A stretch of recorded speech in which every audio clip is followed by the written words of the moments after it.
전쟁이 길어질수록 가장 손해를 크게 보는 쪽은 어디인가요? 예, 당연히 단기적으로 보면 이거는 시간적으로 봐야 돼. 단기적으로 우크라이나가 가장 손해죠. 뭐 장기적으로도 손해긴 하죠.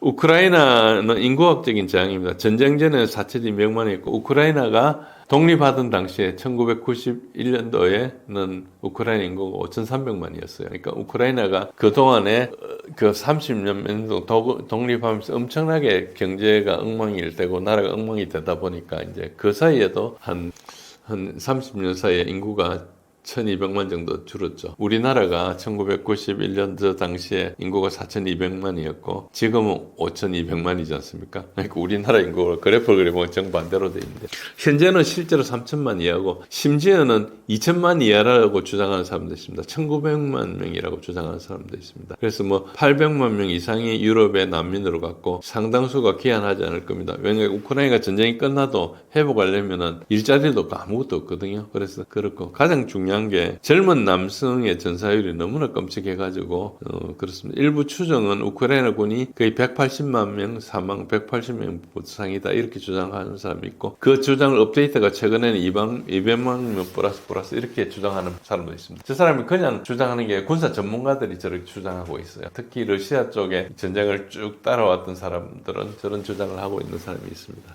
경제적인 저항은 뭔가 이게 전쟁 전 대비 GDP가 30% 이상 감소했고 4년 동안 30% 감소한다는 것은 4년 동안 10% 20% 증가하는 데도 있잖아요. 그러니까 거꾸로 해도 반토막이 났다 볼 수 있죠. 산업도시인 마리우폴이나 바흐무트가 완전히 파괴됐고 재건 비용 4천억 불 이상이 추정되고 있고 이걸 누가 부담할 거냐 불투명합니다. 우리도 뭐 우크라이나 재건하면 사업이 있을 거라고 기웃거린 사람이 있었는데 기웃거리기도 했습니다. 우리 정부에서 그전에 국토교통부 장관도 뭐 그런 걸 침흘리고 하기도 했는데 지금은 거기 끼어들면은 너 보고 돈 내라 그럴 거고 우리가 가만히 있어도 우리 보고 돈 내라 할 겁니다. 그래서 그에 우리가 대책을 마련해야 될 정도로 되게 어렵고요. 아마 나서지 않을 가능성이 커요. 저렇게 되려면 경제 회복을 하려면 한 세대 이상이 소요가 됩니다. 우리가 6.25 이후에 경제가 다시 살아나는 게 한 60년 때부터잖아요. 그러니까 열심히 했는데도 한 15년, 20년 걸렸어요. 뭐 여러 가지 그때 일본한테 돈도 받고 우리가 뭐 여러 가지 차관도 얻어 쓰고 미국에서 지원 원조도 해주고 했는데도 그랬어요. 그러니까 그 전쟁으로 완전히 가루가 되고 나면 상당히 회복하는데 어려운데 가장 어려운 게 뭔가니까 젊은 남성들이 없기 때문에 일할 사람이 없다는 겁니다. 그래서 저게 굉장히 단기적으로 우크라이나 어렵죠. 그 다음에 어려운 것은 중기적으로는 유럽이 어렵고 그 중에 독일이 가장 어렵습니다. 이 전쟁의 가장 큰 부수적 피해자 우리가 콜레테럴이라고 그러죠. 이 사람 이게 이제 독일이라고 볼 수 있습니다. 독일은 산업적 경쟁력 기반을 완전히 없앴습니다. 과거에 독일 경제가 특히 2000년 이후에 독일 통일 이후에 이제 이렇게 발전할 수 있던 게 값싼 러시아 가스, 값싼 러시아 석유. 그 독일의 중화학공업은 전부 러시아 에너지를 기반으로 설계가 돼 있어요. 다른 데서 받아오면 값도 비싸지만은 그 설비를 좀 바꿔야 돼요. 그래서 기업들이 막 이탈합니다. 유명한 바스프도 이제 미국이나 중국으로 하고 있고 특히 여러분 아시다시피 뭐 BMW 이런 데가 어디로 가는 거니까 체코나 헝가리로 가요. 그러니까 그 이유가 뭔가 하니까 이제 가스나 이런 걸 써야 되는데 독일은 이제 그 가스를 쓰기가 좀 힘들고 그걸 정치적으로 상당히 어려운 지경이 있지만 이제 러시아 가스를 쓸 수밖에 없는 데가 있잖아요. 거기는 싼 거죠. 이게 얼마나 값 차이가 나는 거니까 값이 한 15배 올랐거든요. 그러니까 이제 큰 차이죠. 경제 성과는 독일이 지금 G7 중에 유일하게 2년 연속 마이너스 성장해 80년 만에 처음입니다. 유럽 전체가 이제 에너지 가격이 상승해서 경쟁력이 약화되고 장기 탈산업화가 가속될 거다. 그래서 제가 과거에 어디 다른 데서 동남아보다 못해질 거다 이런 이야기를 했어요.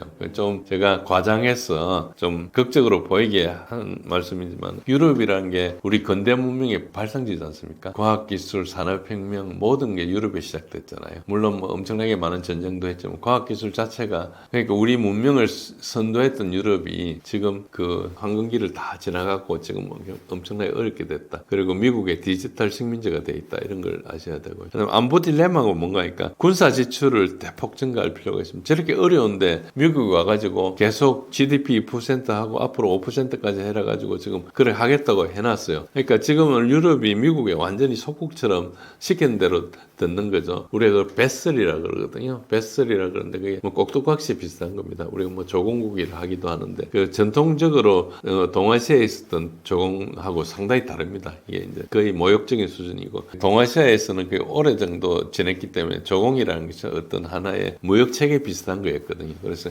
소위 말해서 황제국인 중국에 어느 정도 비임만 맞춰주면은 사실은 그 조공을 통해서 중국이 손해를 좀 많이 봤는데 황제 권위를 유지하기 위해서 이제 이렇게 했던 거고 개별 국가에 대해서 이해관계는 안 따졌어요. 중국 경제가 원체 크다 보니까 그런 측면이 있었는데 그거랑 유럽은 상당히 다르죠. 조그만 나라들이 모여가지고 이제 미국에 조공을 바치는 이런 식이 돼 있는 그런 걸로 볼 수 있죠. 그리고 이제 사회복지가 뭐 돈을 이제 군사비를 쓰려면 사회복지에서 이제 감소를 해야 되는데 이게 상당히 이제 어려운 지경에 있고요. 미국의 안보 의존도는 오히려 증가하고 있고 전략적 자율성은 약화되고 있죠. 그러니까 유럽은 경제적으로 힘들고 사회적으로도 힘들고 정치적으로도 힘들고 그리고 전략적 자율성이 없어서 유럽 사람들이 하는 거 보면은 미국에 대해놓고 아부하거나 뭐 이런 이야기밖에 안 합니다. 그래서 과거하고 완전히 달라졌습니다. 과거에는 좀 대들기도 하고 있었는데 지금은 그런 수준이 아닌 거죠. 예, 그리고 러시아도 비용을 지불합니다. 당연히 지금 영국의 BBC에서 발표하는 전사자 수는 15만 명을 넘었었거든요. 16만 명 수준을 하고 있는데 어쨌든 저 숫자가 얼마나 정확할지 모르지만 피해자도 많고 하니까 러시아도 상당히 피해를 입었는데 어쨌든 서방 제재를 받고 해가지고 경제적으로 고립되어 있는데 경제적으로는 역설적으로 2등인 측면도 있습니다. 경제는 이제 탈서방화를 해가지고 자립도가 증가되어 있고 제재 때문에 이제 그동안 전통적으로 러시아가 엄청 약했던 소비 산업 특히 이제 수입 대체 촉진 민간 분야에서 이제 되게 약했던 분야가 이제 살아날 기회가 됐죠. 그래서 중국과 인도 관계가 강화되고 3년간 실질 성장률이 9.7%였습니다. 인플레가 있고 하지만 실질 성장이 저렇게 됐고 군사적으로도 실전 경험을 축적돼 있고 무기 체계가 전쟁을 하면서 굉장히 현대화돼 있고 글로벌 사우스라는 이런 브릭스를 중심으로 한 여기에서 이제 거의 선도 국가로 국력은 중국이 가장 강하니까 실제 지위나 여러 가지 이득은 중국이 보고 있지만 러시아는 전쟁을 하면서도 저런 반서방의 어떤 첨단에 서 있다 이렇게 볼 수 있습니다. 그래서 서방의 위선을 폭로하고 있고 특히 사하라 이남 지방에 있는 사헬 지역의 그 유럽이나 미국의 어떤 그 영향권에 있었던 나라들이 대거 거기에서 탈출해가지고 러시아를 배경으로 하고 있고요. 지금 베네수엘라도 마찬가지고 쿠바도 마찬가지고 북한도 마찬가지고 이런 글로벌 사우스에 특히 이란 같은데 전부 다 이제 러시아가 굉장히 거기서 과거 소련처럼 지원해 주는 건 아니지만 어쨌든 협력 관계를 맺고 있다. 그래서 특히 이제 러시아는 자기한테 잘해준 나라에 대해서 엄청나게 지원해 주기 때문에 저런 리더십을 좀 발휘하고 있다 이렇게 볼 수 있습니다. 근데 장기적으로 보면 미국 중심의 서방 질서 자체가 무너지고 있다. 이제 가장 큰 게 탈달러를 가속화하고 있는데 이게 가장 큰 그전에도 브릭스 국가들의 인식이 있었습니다. 근데 브릭스라는 것이 굉장히 느슨한 결합체예요. 나토나 이런 거하고 굉장히 다르고요. 그냥 모이가 협의하는 데인데 저게 이제 러시아를 계속 제재를 하다 보니까 브릭스의 국가들이 특히 이제 자원 국가들이 많지 않습니까? 그래서 저기가 상당히 많이 단계를 했다. 그래서 달러 시스템을 무기화하다 보니까 아까 말씀드린 CIPS라는 이런 게 생겼고 그다음에 사우디 같은 데서도 아까 말씀드린 2024년 6월 달에 석유 달러 그러니까 페트로 달러를 버려버린 거예요. 그래서 미국의 패권의 기반이 동맹의 신뢰관계였는데 미국이 우크라이나를 도구화해가지고 하다 보니까 다른 나라에서 얻은 교훈이 미국은 어떤 나라든 어떤 동맹이든 필요할 때 이용하고 버려버릴 수 있다. 그래서 미국과 관계를 맺는 것이 굉장히 불안정하다. 정권 바뀔 때마다 사람 다 다르고 하니까 어떤 장기적인 게 될 수 없는 거죠. 물론 그 전에도 뭐 사담 후세인을 이용해가지고 이란 이라크 전쟁을 이뤘다가 끝나고 나서 사담 후세인을 없앴고 그 다음에 탈레반을 이용해가지고 소련이 이제 아프간 전쟁을 할 때 탈레반을 이용했다가 나중에 끝나고 나서 탈레반을 또 없애려고 없애버렸잖아요. 공개가 아프간 전쟁 하면서. 그러니까 항상 이용하고 버린다 이런 생각이 있기 때문에 다들 그 앞으로 무언가를 할 때도 친밀을 했을 때 나중에 보장이 안 되는 그런 문제가 있죠. 그래서 저게 이제 동맹이란 게 미국의 굉장히 큰 소프트 파워였거든요. 근데 저게 없어진 거라고 볼 수 있고요. 그래서 동아시아에서도 보면 한국과 대만은 계속 보고 있습니다. 필요시 이용하고 버릴 수 있다는 걸 알 수 있죠. 그럼에도 불구하고 대만은 요즘 라이칭드가 엄청나게 지금 미국 소위 말해서 우리가 공성추라 그러죠. 뭐 그런 역할을 하고 있는데 저게 굉장히 위험하다는 것을 지정학을 하는 사람들 대부분 알고 있죠. 어쨌든 장기적으로 보면 미국 동맹 체제가 엄청 약하게 될 겁니다. 작년에 트럼프가 관세를 하면서 동맹들을 굉장히 많이 우려 먹었거든요. 그래서 지금은 미국 동맹으로 벌어지는 위험이 미국 동맹으로 얻어지는 이익보다 커지는 시점이 되지 않았나? 앞으로 더 커질 일만 남았지. 앞으로 동맹 때문에 이익관계가 발생하는 것보다 손해볼 일이 더 많아질 것 같아 하는 그런 짐작을 할 수 있는 그런 시점이 됐습니다. 즉 미국 중심의 서방 질서 자체가 흘러가고 있다 이렇게 보면 됩니다. 이게 이제 가장 큰 피해죠. 전쟁의 종착점은 외교적 타협인가요? 아니면 어느 한쪽이 감당할 수 없는 수준에 이를 때까지 지속되는 소모전인가요? 일단 전쟁의 종료 조건은 양측이 더 이상 군사적 수단으로 정치적 목표 달성이 불가하다 이렇게 돼 전쟁이 종료되지 않겠습니까? 그런데 현재 전략적인 밸런스를 보면은 러시아가 군사적으로 우위에 있고 우크라이나가 점차 소진하니까 러시아는 군사적 수단으로 정치적 목표가 갈수록 달성이 더 쉬워지고 우크라이나는 갈수록 달성이 불가한 상태입니다. 그러니까 정상적인 상태에서는 우크라이나가 협상을 해야 되겠죠. 그리고 러시아가 협상을 안 받아주려 하고 이렇게 해야 되는 게 정상인데 이제 그게 우크라이나 협상을 안 하려고 빼고 있는 그러니까 한계점을 이미 넘었을 정도로 저는 균형점으로 생각이 힘든 특이점으로 가고 있다 이렇게 볼 수 있고요. 2026년도 전망은 우크라이나가 동원 인력의 거의 한계가 있을 거다. 저는 작년 11월 달 2025년 11월 달 되면은 우크라이나가 항복하지 않을까 이렇게 생각했습니다. 제가 나치 독일이 인원 손실하고 이렇게 우크라이나하고 그래프를 비교해 보니까 유사한 시점이 그때쯤 됐습니다. 물론 항복하고 안 하고는 우크라이나에 달려 있는 거니까. 그런데 이미 그때 분석했을 때 한계에 이미 그때 도달했습니다. 지금부터는 그야말로 우리 기름 탱크에 기름이 다 빠진 상태에서 지금 몇 킬로 더 갈 수 있는지 모르는 상태로 좀 가고 있는 그런 상태로 볼 수 있습니다. 그리고 서방에서 무기를 지원하겠다는 건데 이게 굉장히 제약이 존재합니다. 많고 줄 수도 없고 생산 능력도 없고 서방이 자기 무기고를 다 비웠기 때문에 이제 그걸 채워야 되기도 하고 저게 왜 중요한가 하니까 부대라는 것은 그 Table of Organization and Equipment TOE라 그럽니다. 그래서 우리가 보통 TO, TOE 뭐 이런 말을 쓰잖아요. 그러니까 부대라는 것은 인원과 장비가 있어야지 부대가 됩니다. 그러니까 인원이 없거나 장비가 없으면 부대가 안 되는 거죠. 그러니까 자기 군사력을 유지하려면 거기에 장비를 채워놔야 되죠. 안 그러면 비싼 돈 들여가지고 인력을 고용할 필요가 없지 않습니까? 무기가 생성될 때까지 다 복귀시켜야 되는 그게 정상인데 이제 저게 지금 서방에 보면은 자기 부대에 무기가 비어있는 그런 상태다 이렇게 보시면은 그 군사력이 겉으로는 뭐 10만 뭐 몇만 있을지 모르지만 실제로는 그렇게 되지 않죠. 그러니까 이제 군사력이란 것은 어떤 고정적인 게 아니고 거의 생물 같은 경우거든요. 장비를 가지고 훈련하고 교육하고 계속 사람은 계속 로테이션 하니까 새로 돌아와서 훈련시키고 이렇게 계속해서 유지시키는 우리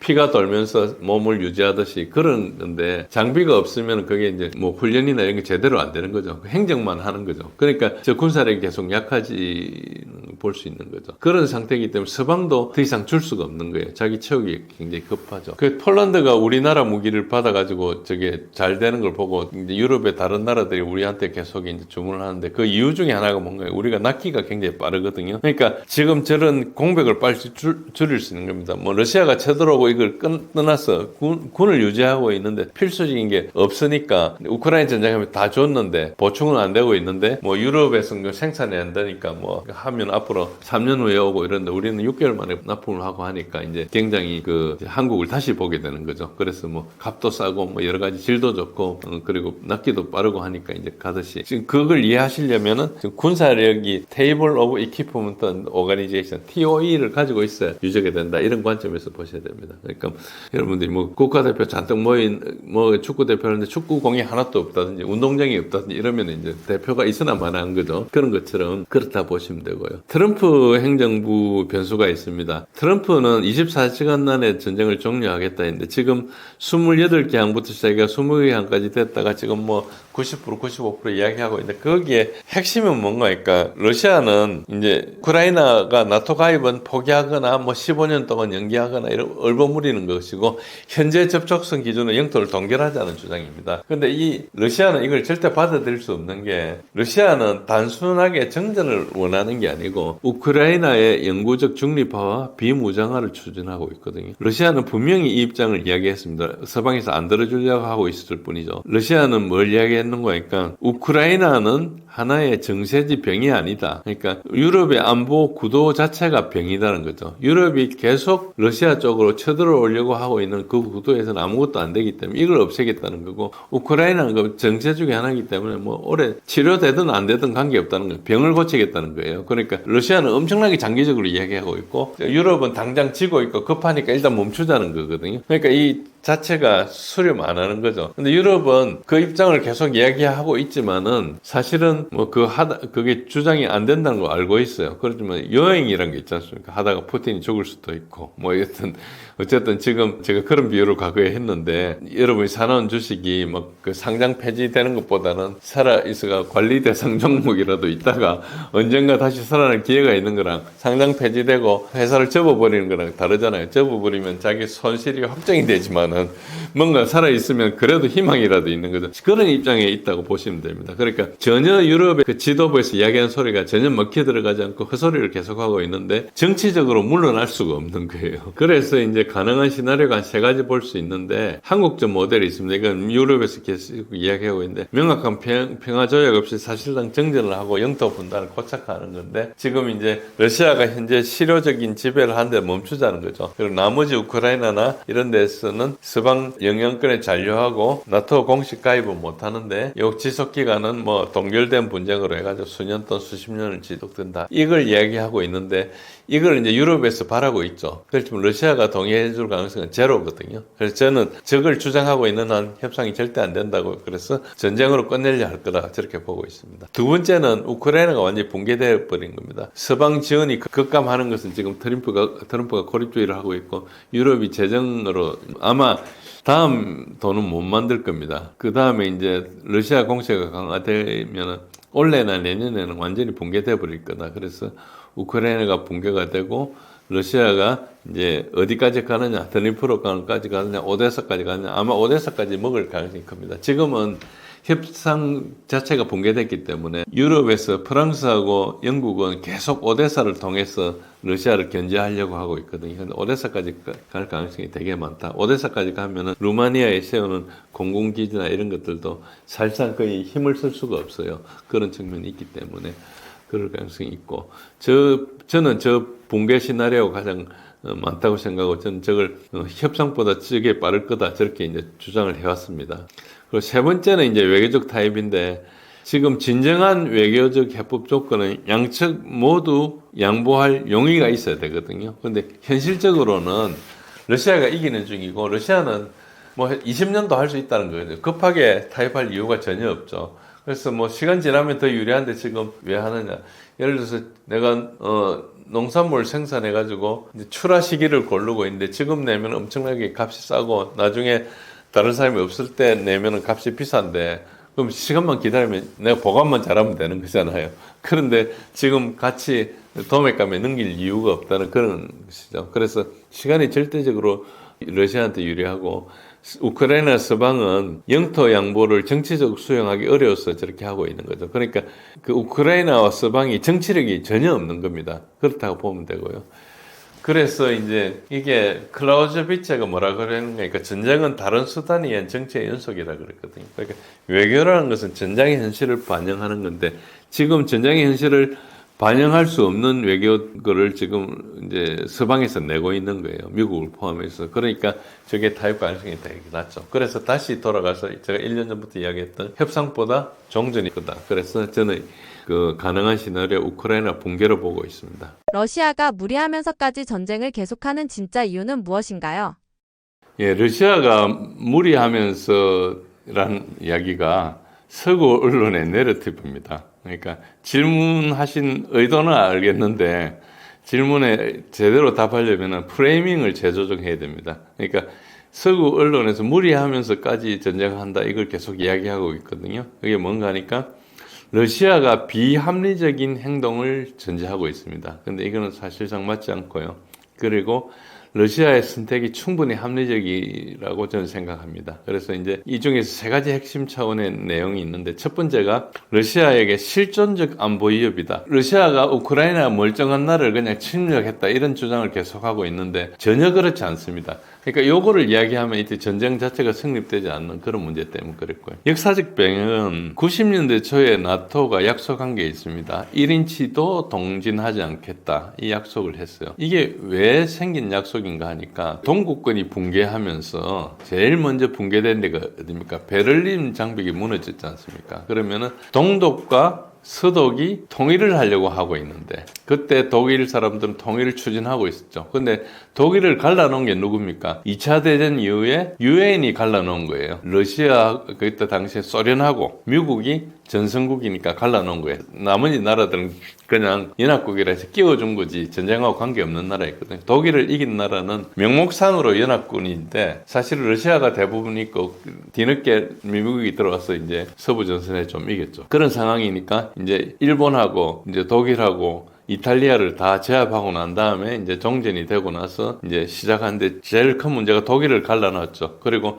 일본은 못 가르니까 한국을 갈라놨어요. 여러분 그걸 38선 나눌 때 그런 맥락이 있었습니다. 그러니까 일본을 제어하기 위해서 우리나라를 갈라놓은 거예요. 그때 당시에 한국이 일본의 식민지였기 때문에 이제 해방되기 직전까지 그랬죠. 그래가지고 이제 갈라놓은 그런 상태인데 독일은 이제 통일을 했어요. 통일을 하려고 하는데 그러니까 그 갈라놨던 나라들한테 이제 승인을 받아야 될 겁니까? 그게 미국하고 소련이었어요. 고르바초프의 소련한테 이제 동의를 받아야 되는데 어떤 문제가 있는 거니까 냉전을 하면서 그 동독 서독 경계를 따라 가지고 나토하고 바르샤바 조약 기구가 이렇게 형성돼 있었어요. 그럼 통일을 하면은 동독이 하나의 서독이 되면은 하나의 독일이 되면은 그 바르샤바 조약 기구는 어떻게 될 거냐? 그때 당시에는 바르샤바 조약 기구 살아 있었거든요. 그게 뭐 나중에 이제 유명무실화 됐고 해체가 됐지만은 그러면 이제 통일을 안 시켜주는 방안이 있고 통일을 하면서 이제 바르샤바 조약기구였던 동독만 딱 떼가지고 이거를 이제 나토에 가입시켜가지고 통일을 하는 방안이 있고 독일이 하나가 되니까 뭐 그런 방안 등이 있을 수 있는데 아니면은 독일이 영세 중립국이 될 수도 있고 뭐 그런 방안이 있었는데 당시에 냉전이 거의 대부분 이제 서방이 이기고 소련 쪽이 공산진영이 지는 척이었어요. 그러니까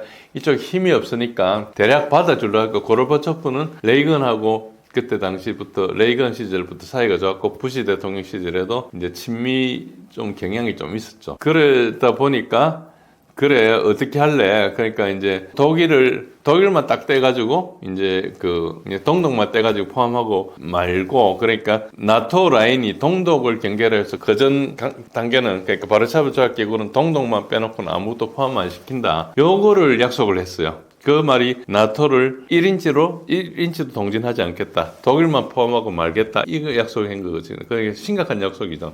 근데 이거는 이제 다 기록에 남아있어요. 외교적으로 했던 이야기니까. 근데 이제 조약을 안 맺었잖아요. 조약을 안 맺었으니까 법적인 의무는 없는 거죠. 신사협정 비슷한 건데 그거를 이제 파기를 하고 90년대 러시아가 굉장히 힘들었잖아요. 그 힘이 없을 때 슬금슬금 동진을 시작해가지고 지금 나토가 엄청나게 확장이 됐어요. 근데 맨 마지막 남은 게 2008년도에 이제 부카레스트 나토 정상회담에서 우크라이나하고 조지아를 나토 가입을 시키려 했어요. 그때 가입을 시키려 했는데 하도 반대가 많아가지고 그냥 가입을 위해서 준비를 했다. 그래가지고 MAP라 그래요. Membership Action Plan이라 해가지고 각국이 가입하기 위해서 사전에 취해야 될 조치들을 그 계획을 만들어라. 이렇게 이제 된 거예요. 그러니까 시간만 지나면 가입되는 그런 상황이었죠. 그래서 그때 이제 2007년도부터 푸틴이 엄청 반대하고 그럼에도 불구하고 2008년도에 그게 이제 결정이 나고 이제 나토 가입을 향해서 가고 있었어요. 그러니까 나토가 가입되면 이제 우크라이나하고 조지아가 가입되면 어떻게 되는 걸까? 러시아의 전 영역이 나토에 의해서 쌓이는 거예요.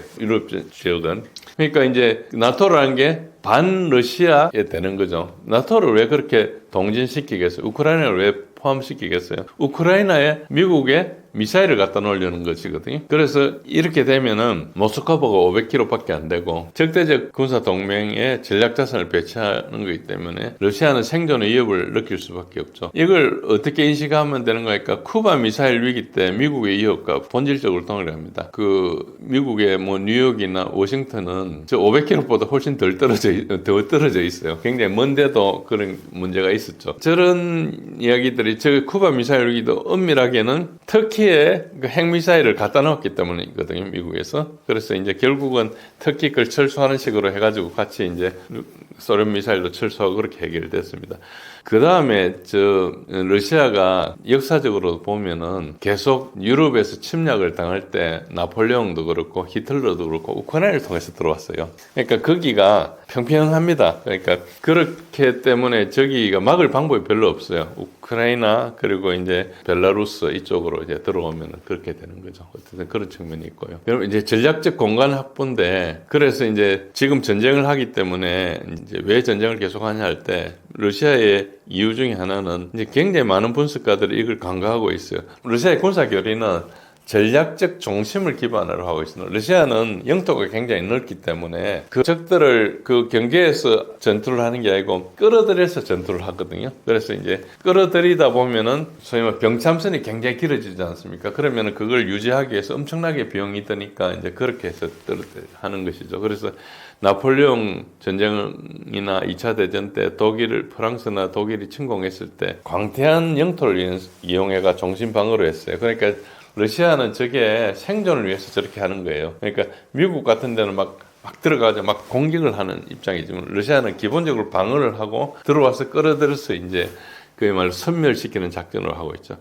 거의 우리나라의 과거 전쟁 개념하고 굉장히 비슷합니다. 그렇게 보시면 되고요. 그래서 이제 우크라이나 동부 4개 주하고 크림반도가 영토 수준이 아니고 전략적 완충지대로 보고 있는 거죠. 그래서 저거를 이제 양보할 수 없다. 그런 측면이 하나 있고요. 그리고 세 번째는 현재 러시아가 전쟁에서 이기고 있습니다. 서구 언론에서는 그거를 인정을 하지 않고 있는데 전선의 현실은 굉장히 명확합니다. 그걸 자꾸 전선을 얼마 이동하지 않고 있다는데 러시아는 전선을 이동하는 게 아니고 유생 역량 경미를 해서 적의 군사력을 없애는 거예요. 그래서 기본적으로 2022년 겨울 이후에 한 번도 우크라이나가 러시아한테 이긴 적 없어요. 그러니까 우크라이나가 러시아한테 이겼다 할 수 있는 전투는 언젠가니까 2023년 9월부터 수로비킨 라인이라 해서 러시아가 이렇게 지금의 영토 한 2배 정도를 먹었어요. 하르키프나 뭐 그 헤르손까지도 자포로지아도 그렇고 많이 그러니까 먹었었는데 이렇게 하는 것은 장기적으로 유지 불가능하다 해가지고 다 철수를 해버렸어요. 가능한 한 철수를 하고 소모전으로 들어갔거든요. 그러니까 우크라이나가 전가가 있는 것은 2022년 9월부터 2022년 11월까지 정도가 전가가 있었어요. 막 철수하는데 그 들어가가지고 자기가 이긴 것처럼 선전했는데 그렇지 않고 실패를 했습니다. 그리고 아시다시피 2023년도에 5월달까지 바흐무트 전투가 일어났는데 거기에서 우크라이나의 정예군들은 거의 다 몰살당했다 보시면 됩니다. 그때 이제 프리고진이 러시아 제수들 병사 한 2만 명을 희생해가지고 우크라이나군 10만 명을 갈아넣은 전투거든요. 그게 그 바흐무트 전투는 이게 러우전이 끝나고 나면 굉장히 조명이 될 거예요. 그게 왜 군사적으로 이걸 분석이 돼요. 어쨌든 그 전투 이후에 사실상 졌어요. 졌는데 그럼에도 불구하고 2023년도에 우크라이나가 반격을 할 거라고 이제 처음에는 봄에 반격을 할 거라 했다가 이제 준비가 늦게 돼가지고 여름에 반격을 했는데 그 반격하면서 엄청나게 실패했습니다. 그러니까 그때만 하더라도 바흐무트 전투에 엄청나게 손상을 당했는데도 불구하고 그 전에 가을에 러시아가 철수하는 거를 도망가는 걸로 보고 이제 이렇게 공격적으로 한 거죠. 그래서 그 말은 뭔가 이 전쟁을 기획하고 있는 미국의 그 군사 전략가들이 전쟁을 보는 안목 자체가 없는 거예요. 그러니까 러시아의 교리도 모르고 어떻게 싸우는 것도 모르고 이 사람들이 뭘 기만하는지 이런 그런 거에 대한 깊이가 없는 거예요. 왜 그런 게 없는가 하니까 실제로 미국은 1991년 걸프전 이후에 한 번도 정규전을 해본 적이 없거든요. 주로 이제 대불란전, 대테러전 이런 조그만 전투를 하다 보니까 아까 베네수엘라처럼 그런 참수 작전 이런 건 잘하는데 이제 정식으로 국가가 총력전을 하는 데는 전혀 준비가 안 돼 있었던 게 이제 드러난 거죠. 그런 걸 해본 사람이 군복 입은 사람이 아무도 없어요. 다 그전에 다 은퇴해버렸죠. 그러니까 이런 부분이 있었죠. 그러다 보니까 2023년 우크라이나가 대반격 선모 오펜시브를 합니다. 여름 대공격을 해가지고 철저하게 실패를 합니다. 그 실패는 다 예견됐던 건데 미국하고 우크라이나만 몰랐던 거죠. 어쨌든 그렇습니다. 그 이후에 러시아가 계속 이제 도네츠크에서 꾸준히 전진했는데 영토는 거의 안 움직였어요. 대부분 이제 소모전을 했는데 소모전 논리가 뭔가 하니까 소모전은 기본적으로 상대도 소모하고 나도 소모하는 거잖아요. 그러면은 이걸 오랫동안 갈 건데 오래 버티는 게 제일 중요하지 않습니까? 즉 뭔가 하니까 매일매일 싸워서 내가 희생되는 것보다 적이 희생되는 게 조금 많으면 오래 끌다 보면 그 희생의 누계가 우리보다 적이 아군보다 적이 훨씬 많아지니까 결국 이기는 것이거든요. 그러니까 소모전이라는 것은 소위 말해서 바둑을 둘 때 그 행세 판단을 해가지고 조금씩 해서 절대 상대가 이기지 못하게 하는 그런 논리예요. 그러니까 소모전을 한다는 것은 군사 기술이 엄청 뛰어난 거죠. 기본적으로 적보다 내가 희생이 적으려면 내가 군사 기술 무기도 뛰어나야 되고 싸우는 방법도 뛰어나야 되고 전장을 전체를 보고 관리를 할 수 있어야 되니까 엄청나게 잘해야 되는 거죠. 그냥 한번 훅 질러가지고 이기고 그런 걸 누적돼가지고 이기는 게 아니고 전쟁 전체를 관리하는 것이거든요. 그러니까 이제 러시아가 군사 우위를 압도했고 그리고 이 전쟁이 계속될 것 같으니까 2024년도에 러시아 국방장관을 갈았어요. 10년 동안 그 국방장관을 우수하게 했고 러시아 군사개혁을 했던 그 세르게이 쇼이구를 갈고 이제 그 벨루소프라는 경제학 박사를 국방장관에 임명을 했어요. 그 말은 뭔가 하니까 이 전쟁을 오래 할 거고 오래 하는데 경제적인 관리가 되게 중요하다. 그래서 임시적으로 때우는 게 아니고 그때 때우는 게 아니고 이제 장기전을 할 수 있는 체제, 전쟁을 오래 할 수 있게 안 그러다 보면 굉장히 비효율이 발생하고 오래 못 버티니까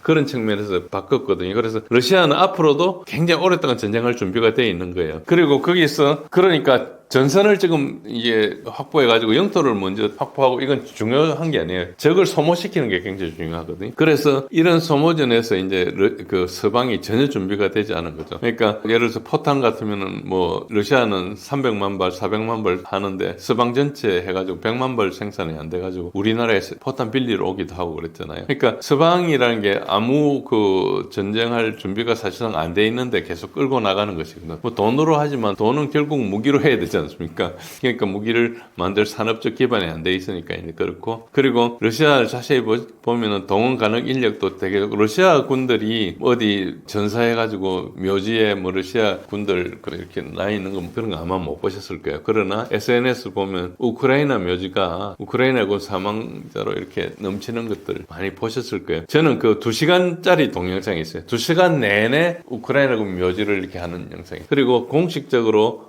러시아가 발표한 것은 우크라이나군의 사상자가 150만 명이라 그러는데 비공식적으로 사람들이 주장하는 바는 180만 명 사망, 180만 명 부상 이렇게 주장해서 그것도 지난 여름 이야기입니다. 그러니까 지금은 훨씬 많아지겠죠. 그러니까 우크라이나가 거의 멸종되다시피 했어요. 그런 상태가 되기 때문에 어쨌든 이 전투가 계속되면 계속될수록 이제 서방은 이제 더 이상 이제 지금 경제력도 없어요. 트럼프가 돈을 안 주겠다 그러니까 이제 유럽에서 그걸 전쟁 비용을 댈라 하다가 지금 안 되지 않습니까? 그 러시아 외환 보유고를 그걸 이제 뺏으려 했는데 그것도 실패하고 그러니까 이제 그걸 채권을 발행하려고 그랬어요. 900억 불 채권을 발행하려고 했는데 900억 불 채권 발행이 안 될 겁니다. 누가 그 채권을 사주겠어요? 그러면 이제 그거 발행하려면 금리가 올라가겠죠. 그럼 금리 올라가면 유럽 전체가 경제가 붕괴된. 그러니까 지금 유럽은 거의 아무것도 할 수 없는 상태인데 지금 말로만 우기고 있는데 기본적으로 뭔가 하니까 뭔가 러시아하고 전쟁을 시작하는 거예요. 전쟁을 시작하면 미국이 결국 도와준다는 거죠. 1차 대전도 그랬고 2차 대전도 그랬으니까. 그러니까 그런 좀 말도 안 되는 논리로 하고 있는데 그런 식으로 볼 수 있습니다. 그래서 현재 지금 협상안이 오고 있는데 뭐 여러 가지 협상안이 있는데 뭐 영토 동결하는 부분부터 시작해가지고 우크라이나 나토 가입을 유예하고 뭐 여러 가지 협상안 20개도 있고 28개도 있고 뭐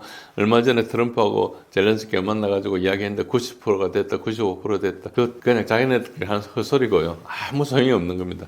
러시아는 2022년 초에 전쟁을 하면서 이스탄불에서 우크라이나 맺을 뻔했던 협정이 있어요. 사인까지 했는데 이제 파기행 이스탄불 커뮤니케라고 인터넷에 쳐보시면 이스탄불 커뮤니케 하면 다 나옵니다. 거기에 있었던 입장보다 지금 훨씬 못한 걸 가지고 이야기하고 있어요. 그러니까 이거는 협상을 하겠다는 것보다 협상을 협상을 핑계로 러시아를 계속 이제 어째 보면 도발하는 거 비슷한 건데, 기본적으로 이게 엄청나게 러시아가 이미 이제 그 지난 4년간 비용을 지불했기 때문에 중도에 멈춘다는 것은 러시아 입장에서는 희생이 무의미하다는 거죠. 러시아가 계속 희생을 하고 우크라이나가 이길 상황 같으면 멈출 수도 있겠지만, 혹은 더 이상 진도가 안 나가겠다 이러면 멈출 수도 있겠죠. 그렇지만 러시아는 시간만 지나면 다 이긴다고 생각하고 있거든요. 그러니까 이제 푸틴이 아무리 정치적으로 하려 해도 내부적으로 이때까지 희생이 뭐냐, 이제 앞으로 100년 동안 200년 동안 우크라이나가 도발하는 일이 없어야 되겠다 이런 생각이 국내 여론이 있기 때문에 그걸 이제 받아들일 수밖에 없죠. 그리고 러시아 입장에서는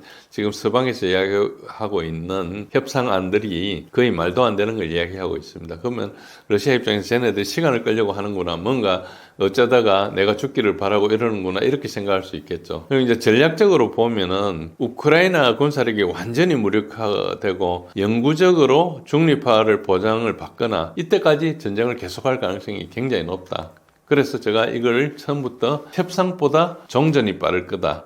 그러니까 전장에서 끝나지 협상으로 안 난다, 그런 뜻이었어요. 그게 제가 지난 1년 전부터 그 이야기를 했거든요. 근데 지금 이제 그게 그때보다 훨씬 현실화돼 가고 있죠. 특히 이제 여기서 중요한 게 뭔가 하니까, 며칠 전에 젤렌스키하고 트럼프가 이제 말하려고 해서 회담을 하고 그다음에 기자회견을 하고 이렇게 할 때, 그때 이제 우크라이나에서 러시아한테 러시아 푸틴 관저, 그러니까 발다이에 있는 푸틴 관저에 이제 드론을 쏘았어요. 드론을 총 91개의 드론을 쏘는데 그 중에 49개인가가 이제 41개인가 49개인가가 그걸로 갔습니다. 어쨌든 그런데 그게 이제 그 장거리 드론을 쏘고 할 때는 CIA의 도움이 없으면 안 되거든요. 미국의 위성 정보를 가지고 모든 걸 조정해 줘야 되는 건데 우크라이나는 그 능력이 없어요. 그런 걸 능력이 없어서. 그런데 그것에 대해서 이제 러시아가 뭐 어떤 전략을 썼는 거니까 맨 먼저 이제 쏘았다 이런 이야기만 했습니다. 우크라이나가 쏘았다. 그래서 미국이 도와준 것 같아. 뭐 이런 이야기를 하고 기다리니까 그렇지 않다고 막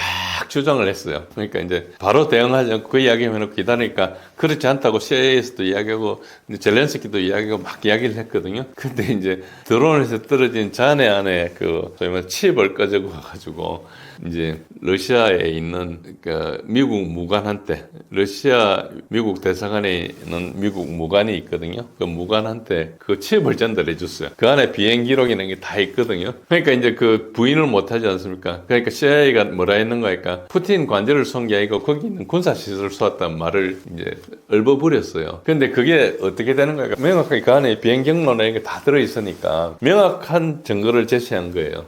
그러니까 어떻게 되는 거니까 협상을 하면서 이제 나를 쏘았다는 거 아닙니까? 그걸 트럼프가 승인 안 해줬을 리가 없죠. 그럼 승인 안 받고 했다는 것은 트럼프가 CIA를 통제하지 못한다는 이야기니까 바보 꼭두각시라 볼 수 있고, 미국을 움직이는 사람 트럼프가 아니고 딴 걸 이야기하는 것인데 지금 트럼프가 그런 식으로 이야기를 하고 있어요. 그러니까 이 입장이 어떻게 되는 거니까 지난번에 이스라엘 이란 전쟁을 할 때 이란 사람들하고 협상을 하고 있었지 않습니까? 그 협상을 하려고 모여있는데 거기다 때렸거든요. 그리고 그 전에 이스라엘의 그 하마스하고도 협상하면서 공격했어요. 그러니까 트럼프는 협상하고 있으면서 그걸 공격하는 거가 되는 거죠. 트럼프가 지금 부인을 했어요. 공식적으로 자기는 몰랐다는 식으로 하는데 그게 몰랐다는 게 좀 말이 안 되죠. 트럼프 같이 대통령이 막강하게 권한을 휘두른 사람이 없는데 CIA가 그 통제도 안 되면은 미국이란 건 콩가루 집안이란 것밖에 이야기 안 되거든요.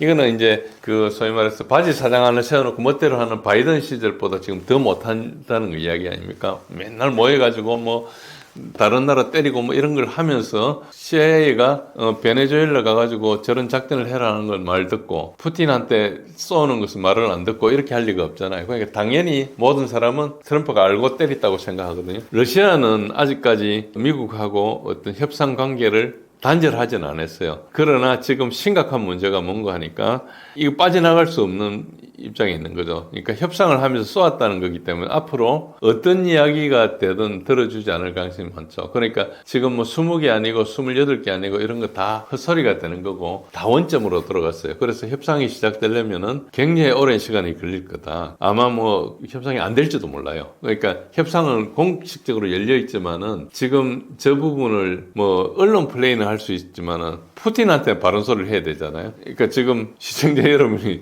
누구랑 협상하는데 뒤통수에서 누굴 쏘았다. 그러면은 그게 받아들일 수 있겠습니까? 그러니까 이제 그 문제가 걸린 거예요. 그걸 언론에서 희석하고 별짓을 다 해도 그거를 이제 먼저 CIA가 부인하게 한 다음에 그다음 증거를 줬기 때문에 이때까지 한 말이 다 거짓말이라는 게 들켰죠.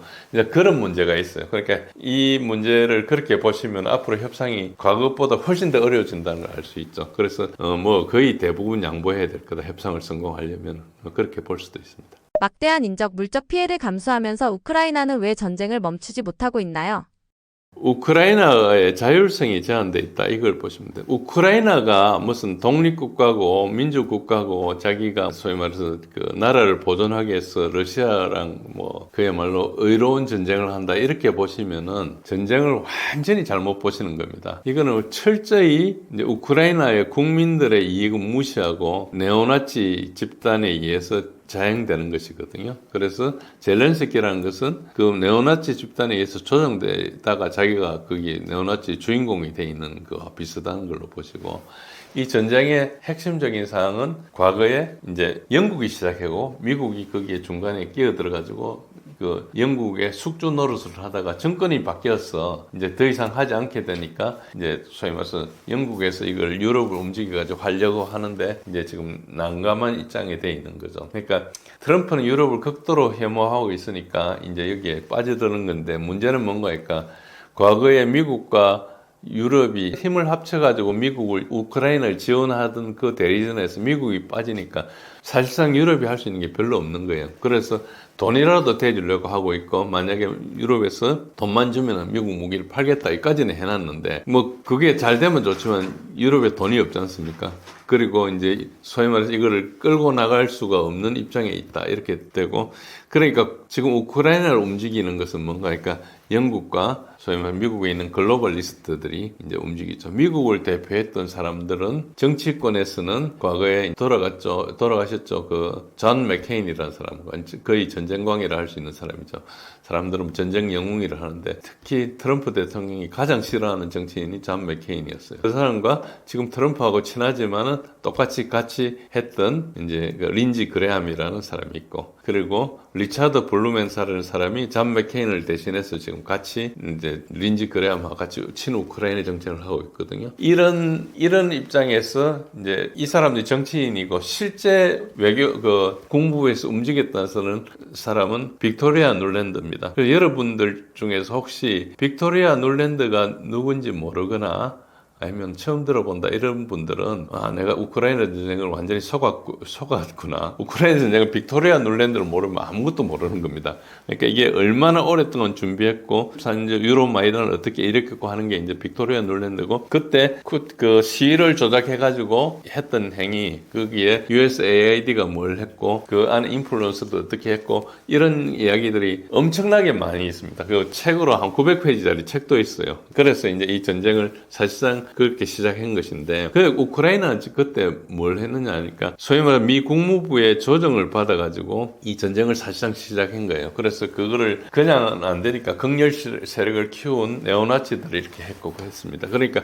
우크라이나는 이 전쟁에서 자율성이 자체가 전혀 없었어요. 그래서 얼마나 자율성이 제한되어 있느냐, 특히 4가지 구조적인 제약이 있는데, 첫 번째가 외부의 압력입니다. 더 앞으로도 갈 수 있지만 2022년도 전쟁이 시작됐으니까 3, 4월에 이스탄불 협정을 했어요.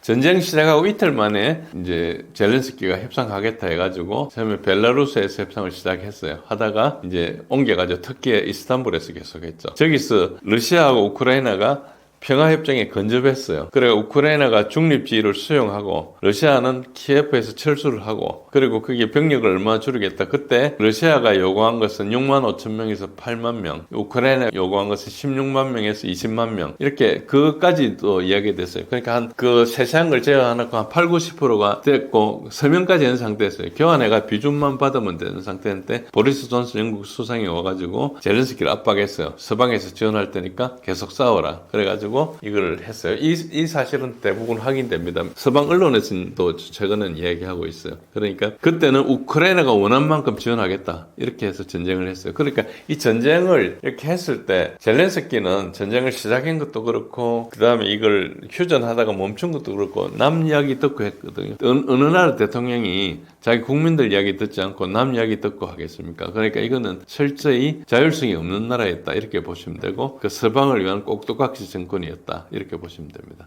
두 번째는 우크라이나 내부에 아까 말씀드린 대로 정치가 복잡한데 극우 민족주의 세력이 있습니다. 이 젤렌스키 정부에서 가장 영향을 미친 사람은 아조프 연대 등의 극우 민병대입니다. 2014년도 유로마이단이 일어나면서 거기에 행동대장을 했던 사람이 드미트로 야로시입니다. 여러분들 드미트로 야로시를 모르면은 이것도 제일 이해할 수 없어요. 빅토리아 놀랜드가 수적으로 부리는 사람인데 그 유로마이단 쿠데타를 실질적으로 했던 행동대장이었어요. 그래서 거기서 여러 가지 이제 그 폭력 행위가 일어났는데 여기서 이렇게 했고 그 다음에 젤렌스키가 2019년도에 대통령에 당선됐는데 드미트로 야르시가 일간지 언론에 대고 뭐라 했는 거니까 대통령이 젤렌스키가 우크라이나를 배신하면은 정치 생명뿐만 아니고 생물학적 생명도 위험하다. 방코바 거리에 목을 달아놓겠다. 그걸 일간신문에 드미트로 야르시가 이야기했어요. 그러니까 이 지금 젤렌스키라는 사람이 국내에서는 아무것도 아닌 거예요. 한 2% 3% 지지를 받는 극우 이 네오나치들 우크라이나 사람 다 싫어합니다. 이 사람들 원체 폭력적이니까.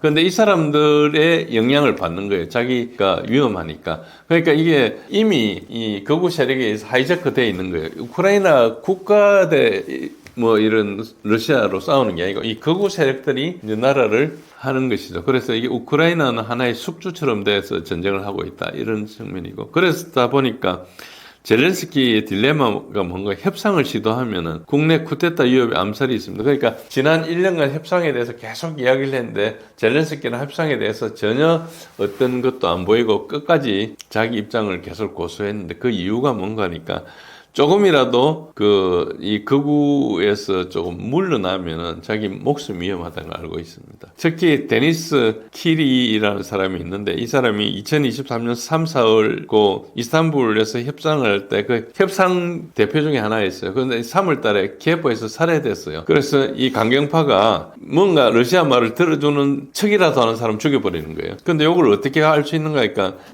1995년도에 소위 말해서 미국의 캠프 데이비드에서 이제 그 당시에 팔레스타인 그 해방 전선인 아세르 야라바트하고 이자크 라빈 수상하고 소위 말해서 평화협정을 맺었잖아요. 캠프 데이비드 협정을 맺었는데 바로 이스라엘에서 이자크 라빈을 암살해버렸어요. 암살하고 그 다음에 임시정부가 있었다. 그 다음 대통령이 된 사람이 벤자민 네타냐후입니다. 그 수상이 된 사람이. 그게 3번을 수상을 했는데 계속 극단적으로 전쟁을 하고 있죠. 그런 똑같습니다. 기본적으로는 나라는 다르지만 성격상 지금 그렇게 몰아가고 있는 거죠. 그래서 자율성이 없고 우크라이나 내부에서 젤렌스키가 자기가 할 수 있는 게 없다. 이번에 누가 그 대통령 실장이 됐습니까? 그 전에 안드레이 예르마기 하다가 뭐 여러 가지 비리 혐의로 이제 해고가 되고 된 사람이 부다노프는 누굽니까? 이제 우크라이나 국방정보부장이었어요. 그러니까 이 사람이 자기가 그 조직에서 러시아 장군 암살한 사람만 12사람입니다. 그냥 전쟁에서 죽인 게 아니고 암살한 거 폭약이라든지 이런 걸 써가지고 암살한 것만 12명입니다. 이번에 그 푸틴 소위 말해서 관절을 공격한 것도 이 사람이 책임을 졌던 그 조직에서 했던 거죠. 그런데 이 사람이 대통령 실장이 됐어요. 대통령 실장이 되고 젤렌스키는 어디 가서 떠드는 대사만 얻는 사람이고 이 사람이 된 거예요. 그러니까 우크라이나는 더욱더 극단화되어 있는 거죠. 그리고 푸틴은 어떤 협정을 하면은 자기를 암살하고자 했던 그 대빵하고 지금 협상을 해야 되지 않습니까? 그러니까 협상 자체가 구도가 안 되는데 이걸 왜 이 사람을 대통령 실장으로 세웠겠어요? 젤렌스키 뜻은 아니죠. 그건 우크라이나에서 평화를 하고자 하는 뜻이 아니고 영국의 에이전트나 미국의 어떤 CIA나 이런 데서 압력을 해서 한 거겠죠.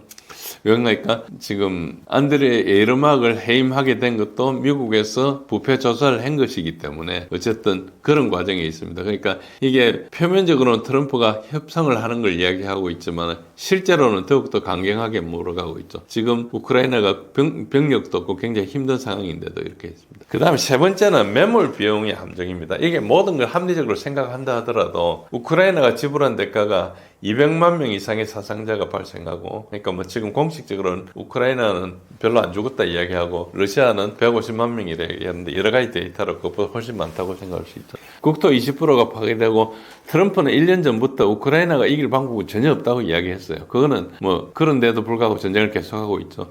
그러니까 이제 정치적 정당화가 필요한 겁니다. 이때까지 이렇게 많이 했는데 만약에 자기가 포기하고 도망가고 하면은 책임을 져야 될 것이 아니지만은 이 우크라이나 극우 세력은 자기네들 계속 정권을 잡고 있어야 되니까 젤렌스키를 앞에 내세워서 이제 그걸 하고 있죠. 젤렌스키가 못하면 이제 교체해서라도 이걸 하겠죠. 그러니까 핵심적인 것은 이 전쟁을 이끌어갔던 세력은 이 전쟁에 대해서 정치적 정당화가 필요한 겁니다. 그래서 승리라는 내러티브가 필수적이죠. 그래서 영토를 양보해야 하는 평화협정을 맺으면 그걸 정치적으로 판매할 수가 없어요. 자기 정치적 재산을 다 날아가는 것이죠. 국민한테 설명이 곤란하니까 결국은 모든 희생을 치르고 영토를 상실했다는 것밖에 없지 않습니까? 그러니까 이게 안 되는 거예요. 그래서 중간 지점을 하기엔 너무 지나간 겁니다. 그래서 네 번째는 이제 서방의 재정적 생명을 중요합니다. 지금 전쟁하고 관계없이 모든 정부 예산을 사실상 이제 서방에 의존하고 있는데 전쟁 나니까 세금도 잘 안 거치고 그런데 우크라이나 정부 예산의 40% 이상이 서방 원조에 있어요. 그리고 지금 그 영란은행이나 여러 그 우크라이나 채권을 투자했는데 채권이 거의 디폴트 상태가 돼 있는데 지금 모여가지고 뭐 분기에 한 번씩 아니면은 반기에 한 번씩 모여서 그 채권 탕감해주고 막 이런 작업을 계속하고 있어요. 우리나라도 3조 이상 이제 들어가게 됐는데 어쨌든 그런 상황. 있습니다. 그래서 이게 이 돈으로 뭐 전쟁은 그냥 연금 주고 공무원 급여 주고 기본 행정을 하고 있으니까 이거 돈이 없으면은 전쟁은 그냥 정부가 유지 안 되는 거예요. 그래서 이제 결국은 모든 외부 지원을 이제 돈을 받아가 하기 때문에 어떤 역설이 있는 거니까 지금 당장 전쟁을 멈추면은 누가 지원을 해주겠어요? 지원을 다 잘라버릴 거 아닙니까? 그럼 재정이 붕괴되겠죠, 당연히. 그런데 전쟁 상태를 유지하면 일단 살아가는 거예요. 그러니까 이게 하루 벌어서 하루 먹고 사는 그런 지금 소위 말해서 신용 붕괴 직전에 있는 사람이다. 그러니까 돌려막기를 하거나 뭐 이런 상태에 있는 그런 정도로 지금 하고 있기 때문에 자기 스스로 결정하기가 되게 힘들고 결정을 할 수 있는 정치적인 자산도 없어요. 어디 가가지고 뭐 러시아 성토하고 이런 건 하지만은 대안을 가지고 나라를 살릴 어떤 플랜을 만들고 이런 건 못해요. 지금도 가서 뭐 이야기하는 거니까 우크라이나 재건 자금을 러시아에서 줘야 된다 이런 이야기를 하고 있어요. 전쟁에서 진 나라가 그런 걸 요구하는 역사가 없잖아요. 전쟁이 진 나라는 러시아 피해까지 다 보상을 해줘야 되거든요. 그러면 우크라이나가 몇백 년 동안 못 갚는 그런 현상이 발생하겠죠. 결국은 이 네 가지를 모아보면 우크라이나의 전략적 딜레마를 알 수 있는데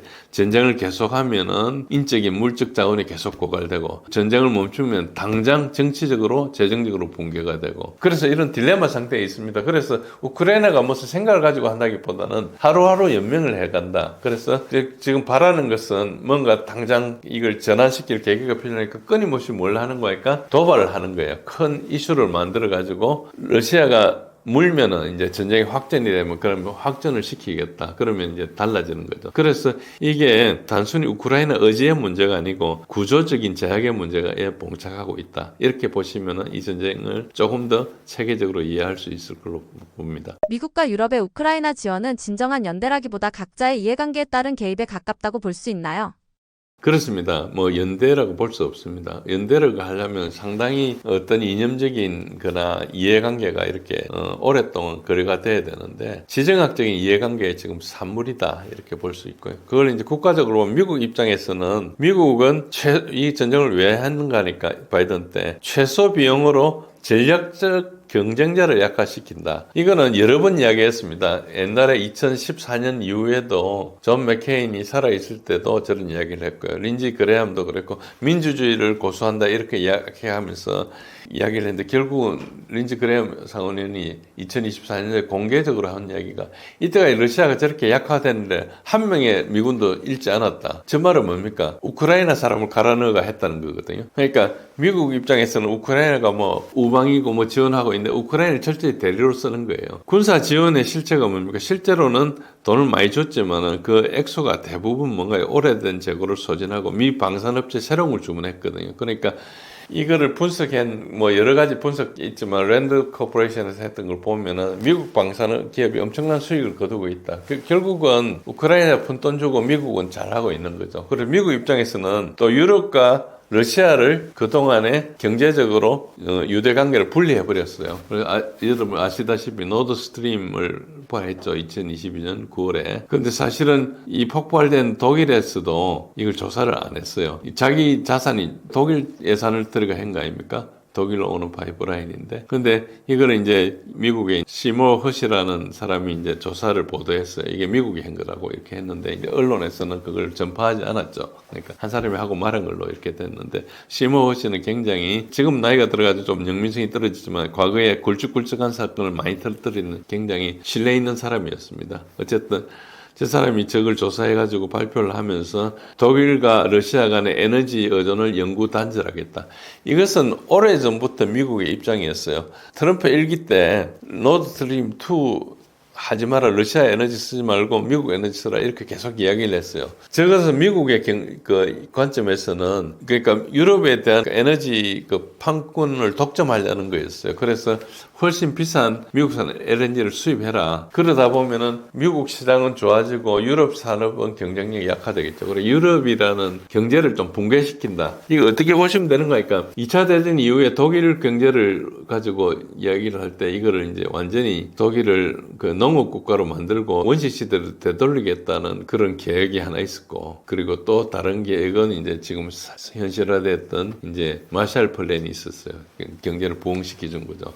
두 개가 있었는데 처음 실현되지 않았던 그런 안으로 가는 겁니다. 독일 자체를 무너뜨려야 된다, 이렇게 생각하는 거죠. 왜냐하면 유럽이 미국한테 계속 달려들었거든요. 핵심적으로는 소위 말해서 이제 우리가 에어버스라는 항공 민항기도 보잉이라는 전통적인 미국의 그에 도전을 해가지고 지금은 보잉보다 신뢰성이 높아졌죠. 특히 이제 이라크전에 대해서 독일과 프랑스 그때 되게 반대했었어요. 그러니까 자기 말을 안 듣는다고 생각한 거죠. 그래서 그때부터 유럽을 미국에서는 계속 약화시키기 시작했어요. 그 큰 맥락은 아직도 있습니다. 그래서 그런데 유럽은 또 미국의 경제에 의존하면서 유럽 시장은 또 개방을 안 했어요. 그래서 굉장히 그 비관세 장벽을 많이 만들어 놔가지고 미국을 좀 화나게 했죠. 그런 측면이 좀 있습니다. 그리고 여기 이런 노력에서 핵심 국가가 이제 독일, 프랑스인데 가장 피해를 많이 본 데는 독일입니다. 독일은 가장 잘못한 게 뭔가니까 녹색당이 상당히 연정해서 이제 오랫동안 기여를 하면서 이 사람들이 원전을 다 없애버렸어요. 그러다 보니까 지금같이 에너지 불안이 발생하니까 이제 대응이 별로 없는 거죠. 프랑스는 원전이 많이 있는데. 그러니까 지금 어떤 상황이 되든 원전을 가지고 있는 것은 엄청나게 소위 말 안정이 되거든요. 에너지 가격이 폭등을 해도 원전에서 차지하는 비중이 많으면은 굉장히 이제 안정을 할 수 있죠. 근데 독일은 저 짓을 해가지고 이제 굉장히 어려웠죠. 그러니까 독일의 정치권들도 상당히 바보 같은 짓을 많이 했습니다. 그러다 보니까 힘들고, 그 다음에 실제로 이제 에너지 가격이 폭등하니까 산업이 공동화됐고, 그리고 기존에 자스민 혁명 이런 걸 하면서 그 북유럽이나 중동에서 온 난민들을 엄청 많이 받았거든요, 유럽이. 그래서 난민들이 지금 경제에 굉장히 큰 부담이 되고 있습니다. 그래서 이제 독일과 프랑스는 저것 때문에 골머리를 앓고 있고, 발트 삼국과 폴란드는 본래부터 러시아랑 이렇게 역사적으로 오래됐기 때문에 러시아에 대한 공포증이 있습니다. 그래서 이제 우크라이나 전쟁이 발생하니까 이게 이제 러시아의 약화 기회를 보고 나토의 군비 지출이 증가하고 미국에서 무기를 대량 구매하고 이렇게 하다 보니까 미국과 전략적 이해관계가 일치하게 됐는데, 이게 이제 장기적으로 버틸 수 없는 그런 문제가 있죠. 이 세 번째, 영국을 보면 영국은 가장 노골적입니다. 이 전쟁에 가장 핵심적으로 추구한 사람도 영국인데, 역사적으로 영국은 유럽 대국의 지배적인 강국이 출현을 하면 이 섬나라의 영국이 힘을 못 쓰게 돼요. 그리고 영국이 수백 년 동안 대영 제국이라는 걸 운영하면서 2차 대전 끝나기 전까지만 해도 여러 군데 식민지를 운영하면서 이제 소위 말 해가 지지 않는 나라가 됐는데, 어쨌든 그 러시아하고 독일이 협력을 하면은 대륙에 엄청나게 강국이 되지 않습니까? 이건 영국한테 악몽이 되는 거죠. 그리고 영국이 또 정치적으로 엄청나게 바보짓인 브렉시트를 했어요. 어쨌든 뭐 그 영국의 정치인들은 지금 거의 혼란무중의 상태에 있는데, 어쨌든 저 브렉시트를 하고 나니까 독일과 러시아를 분리하는 게 엄청 중요해졌죠. 그러니까 영국이 할 수 있는 건 미국의 이제 자기네들이 미국을 숙주로 생각하고 있으니까, 그러니까 미국을 이제 이용해서 이제 저 전쟁을 했는데, 어쨌든 가장 지금도 강경한 대러 입장에 있고 우크라이나 전쟁을 계속해야 된다고 주장을 하고 있어요. 여러분들 보수당에 지금 보수당의 당수인 그 흑인 여자가 뭐라 했는가 했고 우크라이나 전쟁이나 이스라엘이 우리를 위한 대리전을 하고 있다 이야기를 방송에 대해서 그 이야기를 했어요. 논의를 하다가 그러니까 이제 그게 영국 정치인들은 실제로 다 저렇게 생각하고 있다는 것이 이제 공표가 됐는데 어쨌든 영국이 여기서 굉장히 중요하다 이런 걸 아셔야 되고 그래서 실제 만약에 진정하게 연대를 했다 하면은 2022년도 평화협상을 지원했어야 되죠. 그런데 실제로는 안 했고 미국의 전임 국방장관 로이드 오스틴이 공개적으로 이 전쟁의 목표는 러시아를 약화시키는 거다 이야기를 했어요. 그래서 이런 이야기들을 언론 이야기를 그냥 언론에서 압도적으로 많이 하는 이야기를 듣지 말고 이런 거 쪼가리를 모아보면은 저 같은 결론을 낼 수 있고요. 실제 우크라이나 사람들은 엄청나게 필요하고 있습니다. 전쟁을 4년 동안 할 수 있는 나라가 어디가 있겠습니까? 그런데 이게 서방의 지정학적 목표 달성을 위해서 이게 동원되고 있는 것이거든요. 얼마 전에 이제 EU에서 제재를 받은 자크 보라는 스위스 대령 출신이 그 예비역 대령이 퇴역 대령이 뭐라 했는 거니까 서방은 우크라이나를 위해서 싸우는 게 아니고 러시아에 맞서기 위해서 우크라이나를 이용하는 거다 이렇게 지적을 했는데 여기가 가장 정확한 표현입니다. 그렇게 전쟁을 보시면은 제대로 이해하는 게 될 것입니다. 마두로 체포는 범죄 수사였나요? 아니면 베네수엘라의 권력 구조를 뒤흔들기 위한 미국의 정치 개입인가요? 명분상으로는 범죄 수사로 포장되어 있죠. 그런데 이제 범죄 수사로 포장된 정치 개입인데 이제 이게 특별한 것이 트럼프 대통령이 기자회견을 61분 동안 했어요. 굉장히 이례적인 것이죠. 군사작전 후에 저런 기자회견을 트럼프 대통령이 나와서 한다는 것 자체가 이례적인데 이때 마약과 석유를 언급한 횟수가 마약을 9번 언급했고 석유를 27번 언급했어요. 그러니까 이제 굉장히 마약보다는 석유 언급이 좀 많고 그리고 마약에 대해서는 거의 뭐 이야기하지 않고 어떤 구체적인 거 이야기하지 않고 이제 마약 그 카르텔하고 연결돼 있다 이런 이야기만 했고 이제 석유에 대해서는 베네수엘라 석유들이 미국 석유 회사한테 갈 것이다. 그리고 그 석유가 미국 석유인데 베네수엘라가 뺏어갔다 이런 논리를 계속 운영했고 그 다음에 이제 미국이 베네수엘라를 그 자체를 경영할 것이다. 그리고 석유 생산을 정대시킬 것이다. 그래서 이 말을 들어보면 범죄 수사가 아닌 자원 약탈 계획처럼 보입니다. 그리고 이제 결정적인 증거가 뭔가 하니까 온두라스 대통령, 전 대통령을 석방했거든요. 그러니까 온두라스 대통령이 이제 마약 혐의로 유죄 판결을 받고 꽤 오래 집행을 선고가 났었는데 17년인가 그런데 어쨌든 얼마 안 있어서 11월 말에 바로 트럼프가 사면회가 석방을 해버렸어요. 유죄 판결을 받은 약상은 석방하고 마두로는 지금 혐의를 받고 기소가 됐거든요. 그러니까 아직 유죄 판결이 나지 않았지 않습니까? 그런 사람은 지금 체포해가지고 주권 국가를 침공했다. 이것이 일단 상식적으로 좀 말이 안 되죠. 그래서 이건 범죄 수사 논리가 아닌 정치적 선택이다 이렇게 보이고 온두라스 대통령은 트럼프한테 필요하고 마두로는 제거하는 것이 필요하다 이렇게 이제 볼 수 있는 것이죠. 일단 그렇게 보입니다. 그리고 이제 코케인 가격이 하락한 그 역설이 있습니다. 트럼프 행정부 첫 해 동안에 미국 내 코케인 소매 가격이 25%가 하락했어요. 트럼프가 1년 동안 성공적으로 가격을 낮춘 딱 한 가지가 코케인 가격입니다. 그런데 만약에 베네수엘라가 미국에 마약을 밀매하고 있었다면은 지난 8월 이후에 계속 미국으로 베네수엘라에 떠나는 선박들을 계속 폭격을 했는데 그러면 미국으로 베네수엘라 마약이 못 갔겠죠. 그러면은 공급이 줄어드니까 가격이 오르는 것이 경제학의 기본인데 가격이 하락했다는 것은 베네수엘라 마약이 미국으로 오지 않았던 걸 이제 방증하는 것이죠. 그리고 실제로 베네수엘라에서도 마약을 하긴 하는데 옆에 이제 콜롬비아가 원체 많이 하니까 그래서 이 마약들 주로 유럽을 간다고 알려져 있습니다. 저거는 DEA에서 마약 단속국에서 그걸 다 정보를 가지고 있거든요. 그래서 보트를 폭파해도 미국 코케인 가격에 영향이 없었다. 이것이 이제 중요한 것이죠. 여러분들 아셔야 될 게 이제 마약 종류가 코케인이 있고 그리고 탄닐이 있는데 코케인은 굉장히 좀 비교적 고급 마약이에요. 그래서 미국 백인 상류층들이 뭐 이런 정치인들이나 연예인들이나 이런 사람들 주로 많이 하고 그리고 탄닐은 아주 못 사는 사람들이 하는 마약으로 알려져 있고 굉장히 유독해서 많이 죽고 있죠. 그래서 지금은 탈이 문제가 돼서 멕시코와 카나다를 통해서 들어오니까 그게 이제 큰 문제인데 베네수엘라는 미국 마약하고 거의 관계가 없는 데입니다. 어쨌든 그렇습니다. 그 다음에 문제는 이제 국제법적으로 유엔 헌장 2조 사항에 뭐라 있는 거니까 모든 회원국은 국제 관계에서 다른 국가의 영토 보전이나 정치적 독립을 침해하는 무력의 위협이나 사용을 삼가해야 된다. 즉 미국 내에서 국내에서 기소장이 다른 국가를 침공할 권한을 주지 않습니다. 만약 그렇다면 푸틴이 바이든을 만약에 전쟁 범죄로 기소하고 침공을 했다. 이런 것도 가능하지 않습니까? 그리고 중국이 트럼프를 무역 범죄로 기소하고 침공을 한다. 그러면은 법적으로 실제로는 그게 군사적으로 해결되겠지만 법적으로는 다 말이 되는 거잖아요. 그러니까 이게 법적으로 모순적인 이야기를 트럼프가 한 거죠. 핵심은 뭔가 하면은 유엔 헌장, 우리 국제법의 기본이라 할 수는 지난 80년간 지켰던 유엔 헌장에서는 그 나라가 독재든 민주주의 국가든 그걸 따지잖아요. 그 나라의 정치 제도에 대해서는 무관하고 그리고 영토라든지 그 주권에 대해서 확실한 보장이 있습니다. 기본적으로 그래서 다른 나라를 침공하는 행위는 저런 행위든 실제로 전쟁을 하는 행위든 합법적이지 않으면은 안 되게 돼 있어요. 그러나 이제 유엔 이 헌장이 있지만 유엔을 관할할 수 있는 어떤 무력이 없기 때문에 저걸 집행은 못하죠.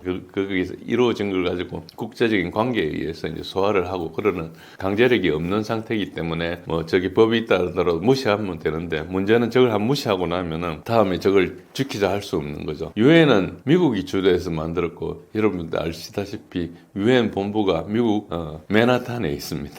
맨하탄에서 동쪽 맨하탄이 섬인데 동쪽에 있는 그런데 그러니까 미국이 주도해가 만드는 유엔이라는 것을 사실상 무시하고 있는 것이죠. 지금 미국은 유엔에 회비도 납부하지 않고 있어요. 그래서 이제 작전 자체를 보면은 매우 이제 고도로 정밀한 참수 공격을 했는데 목표가 단 하나밖에 없습니다. 마두로를 제거하는 거였어요. 범죄가 어떤 기본적으로 체포의 원인이 아니고 정권 교체가 이제 원인이었다. 그래서 경찰 작전이 아닌 군사 작전이고 전쟁 행위인데 그리고 이게 마두로뿐만 아니고 안에도 체포해서 좀 이상하긴 한데 이 내용 자체가 기본적으로 트럼프 측에서는 굉장히 이거를 대학 단속이라는 범죄 행위로 포장을 했어요. 그래서 대학 범죄를 가지고 한다 그래가지고 실제로 들어갈 때도 범인을 잡아오는 식으로 이렇게 했는데 사실은 그걸 하기 위해서 이제 군사력으로 지원을 해준 그런 흉내를 냈죠. 흉내는 잘 냈어요. 잘 냈지만 누가 봐도 저게 군사작전이지 대학 단속이나 범죄 행위라고 볼 수는 없죠. 그런 면에 있고요. 그래서 여러 가지 이 질문에 대해서 여러 가지 증거들을 보면은 베네수엘라의 권력 구조를 변경하는 것이다. 레짐 체인지라 할 수도 있고 참수 작전이라 할 수도 있고 그리고 눈에 보이는 목표는 석유를 확보하고 서방구를 재정복하기 위한 정치 개입으로 보이고 이야기하고 있는 것이 제국주의적 언어입니다. 미국이 베네수엘라를 운영할 것이다. 그러면 베네수엘라가 미국의 식민지가 된다는 뜻 아니겠습니까? 그리고 실제로 마르코 루비오 국무장관하고 피터 헥시스 국방장관들을 지목하면서 저 사람들이 운영할 것이다 이런 이야기를 했었어요. 물론 그 뒤에 인터뷰하면서 뭐 베네수엘라와 협의할 것이다 하고 말이 바뀌었지만 그런 측면이 있습니다. 미국의 마두로 체포로 볼 때 미국과 정면으로 맞서는 정치 노선은 과연 안전하다고 볼 수 있나요? 미국을 베네수엘라가 정면으로 맞선다 이것이 일단 정면으로 맞선다는 것이 이제 군사적으로 일단 보면은 베네수엘라가 미국을 이길 수는 없어요. 미국이 어쨌든 세계 최고 수준의 군사력이고 정밀 타격이나 제공권도 장악하고 특수작전 모든 면에서 압도적이죠. 그리고 이번 작전을 하면서 150대 전투기로 베네수엘라 방공망을 완전히 무력화했거든요. 그리고 단 한 명의 사망자가 없이 델타포스가 5천 명이 지키는 강력한 요새에 들어가 대통령을 체포했습니다. 그래서 뭐 이거를 여러 가지 작전이 완벽하다고 이야기도 하기도 하고 상당히 의심스럽다. 상당히 사전에 매수를 했을 것이다. 이런 주장도 있고 이렇습니다. 이 베네수엘라 작전 전반은 사실 우리가 언론에 알려져 있는 거로 거의 알 수가 없어요. 그러니까 지금 최선을 다해서 추정을 하지만은 6개월 지나서 보면은 완전히 다른 내용일 수가 있습니다. 그래서 굉장히 이게 숨겨진 게 맞기 때문에 누가 무슨 이야기를 하더라도 완전히 100%일 가능성이 좀 적고 안에 숨긴 게 되게 많고 굉장히 이상한 것도 많이 했어요. 나중에 다음에 말씀드리겠지만 핵심적으로 이 질문은 뭔가 하니까 베네수엘라가 미국에 맞설 수 있느냐보다 미국이 이제 이번 작전을 성공했는데 그 다음에 미국이 그 다음은 뭐 할 거냐, 미국이 결론에 도달할 수 있느냐가 진짜 핵심입니다. 그래서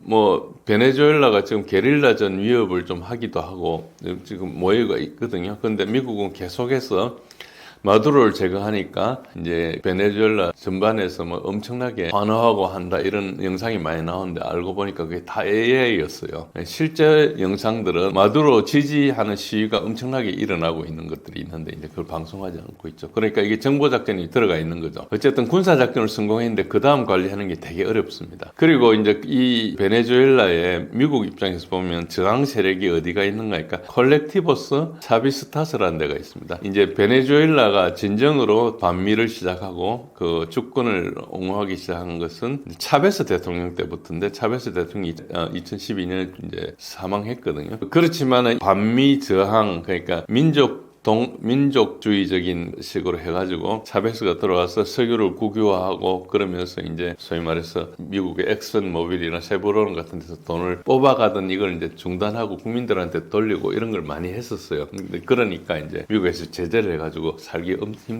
힘들어진 건데 여기는 큰 맥락상에는 체게바라를 시작해서 남미의 저항이 있고 현실적으로는 쿠바가 지원을 해주고 있어요. 그러니까 쿠바는 베네수엘라 기름을 받고 이제 쿠바가 와서 실제로 쿠바가 오랫동안 미국에 저항을 했고 그리고 어떤 작전을 하면서 이번에 그 마두로 경호도 쿠바 사람들이 많이 했거든요. 그래서 이번에 쿠바 사람들이 좀 많이 죽었습니다. 10몇 명이 죽었는데 어쨌든 지금 여기에 있는 핵심이 뭔가 하니까 마르코 루비오라는 사람이 쿠바 난민 출신이잖아요. 자기 아버지가 쿠바 이제 옛날 카스트로 체제에서 못 견디가지고 이제 카스트로가 집권하기 전에 탈출했습니다. 어쨌든 그래가지고 플로리다에서 이렇게 자란 난민 출신인데 이 사람은 쿠바를 카스트로 이전으로 돌리겠다는 어떤 야망을 가지고 있어. 이 사람이 정치 모토가 그겁니다. 그걸 위해서 먼저 베네수엘라를 제거한 걸로 이렇게 작전을 한 걸로 보고 있는데 어쨌든 그 반미 저항의 노선이 체게바라가 쿠바에 가가지고 반미 그 저항을 했었죠. 그리고 카스트로가 그걸 받았고 그 다음에 이제 이어져 나오는 게 어째 보면은 남미에 몇 군데 나라가 있었습니다. 그렇지만은 뭐 대부분 이제 베네수엘라 와가지고 차베스가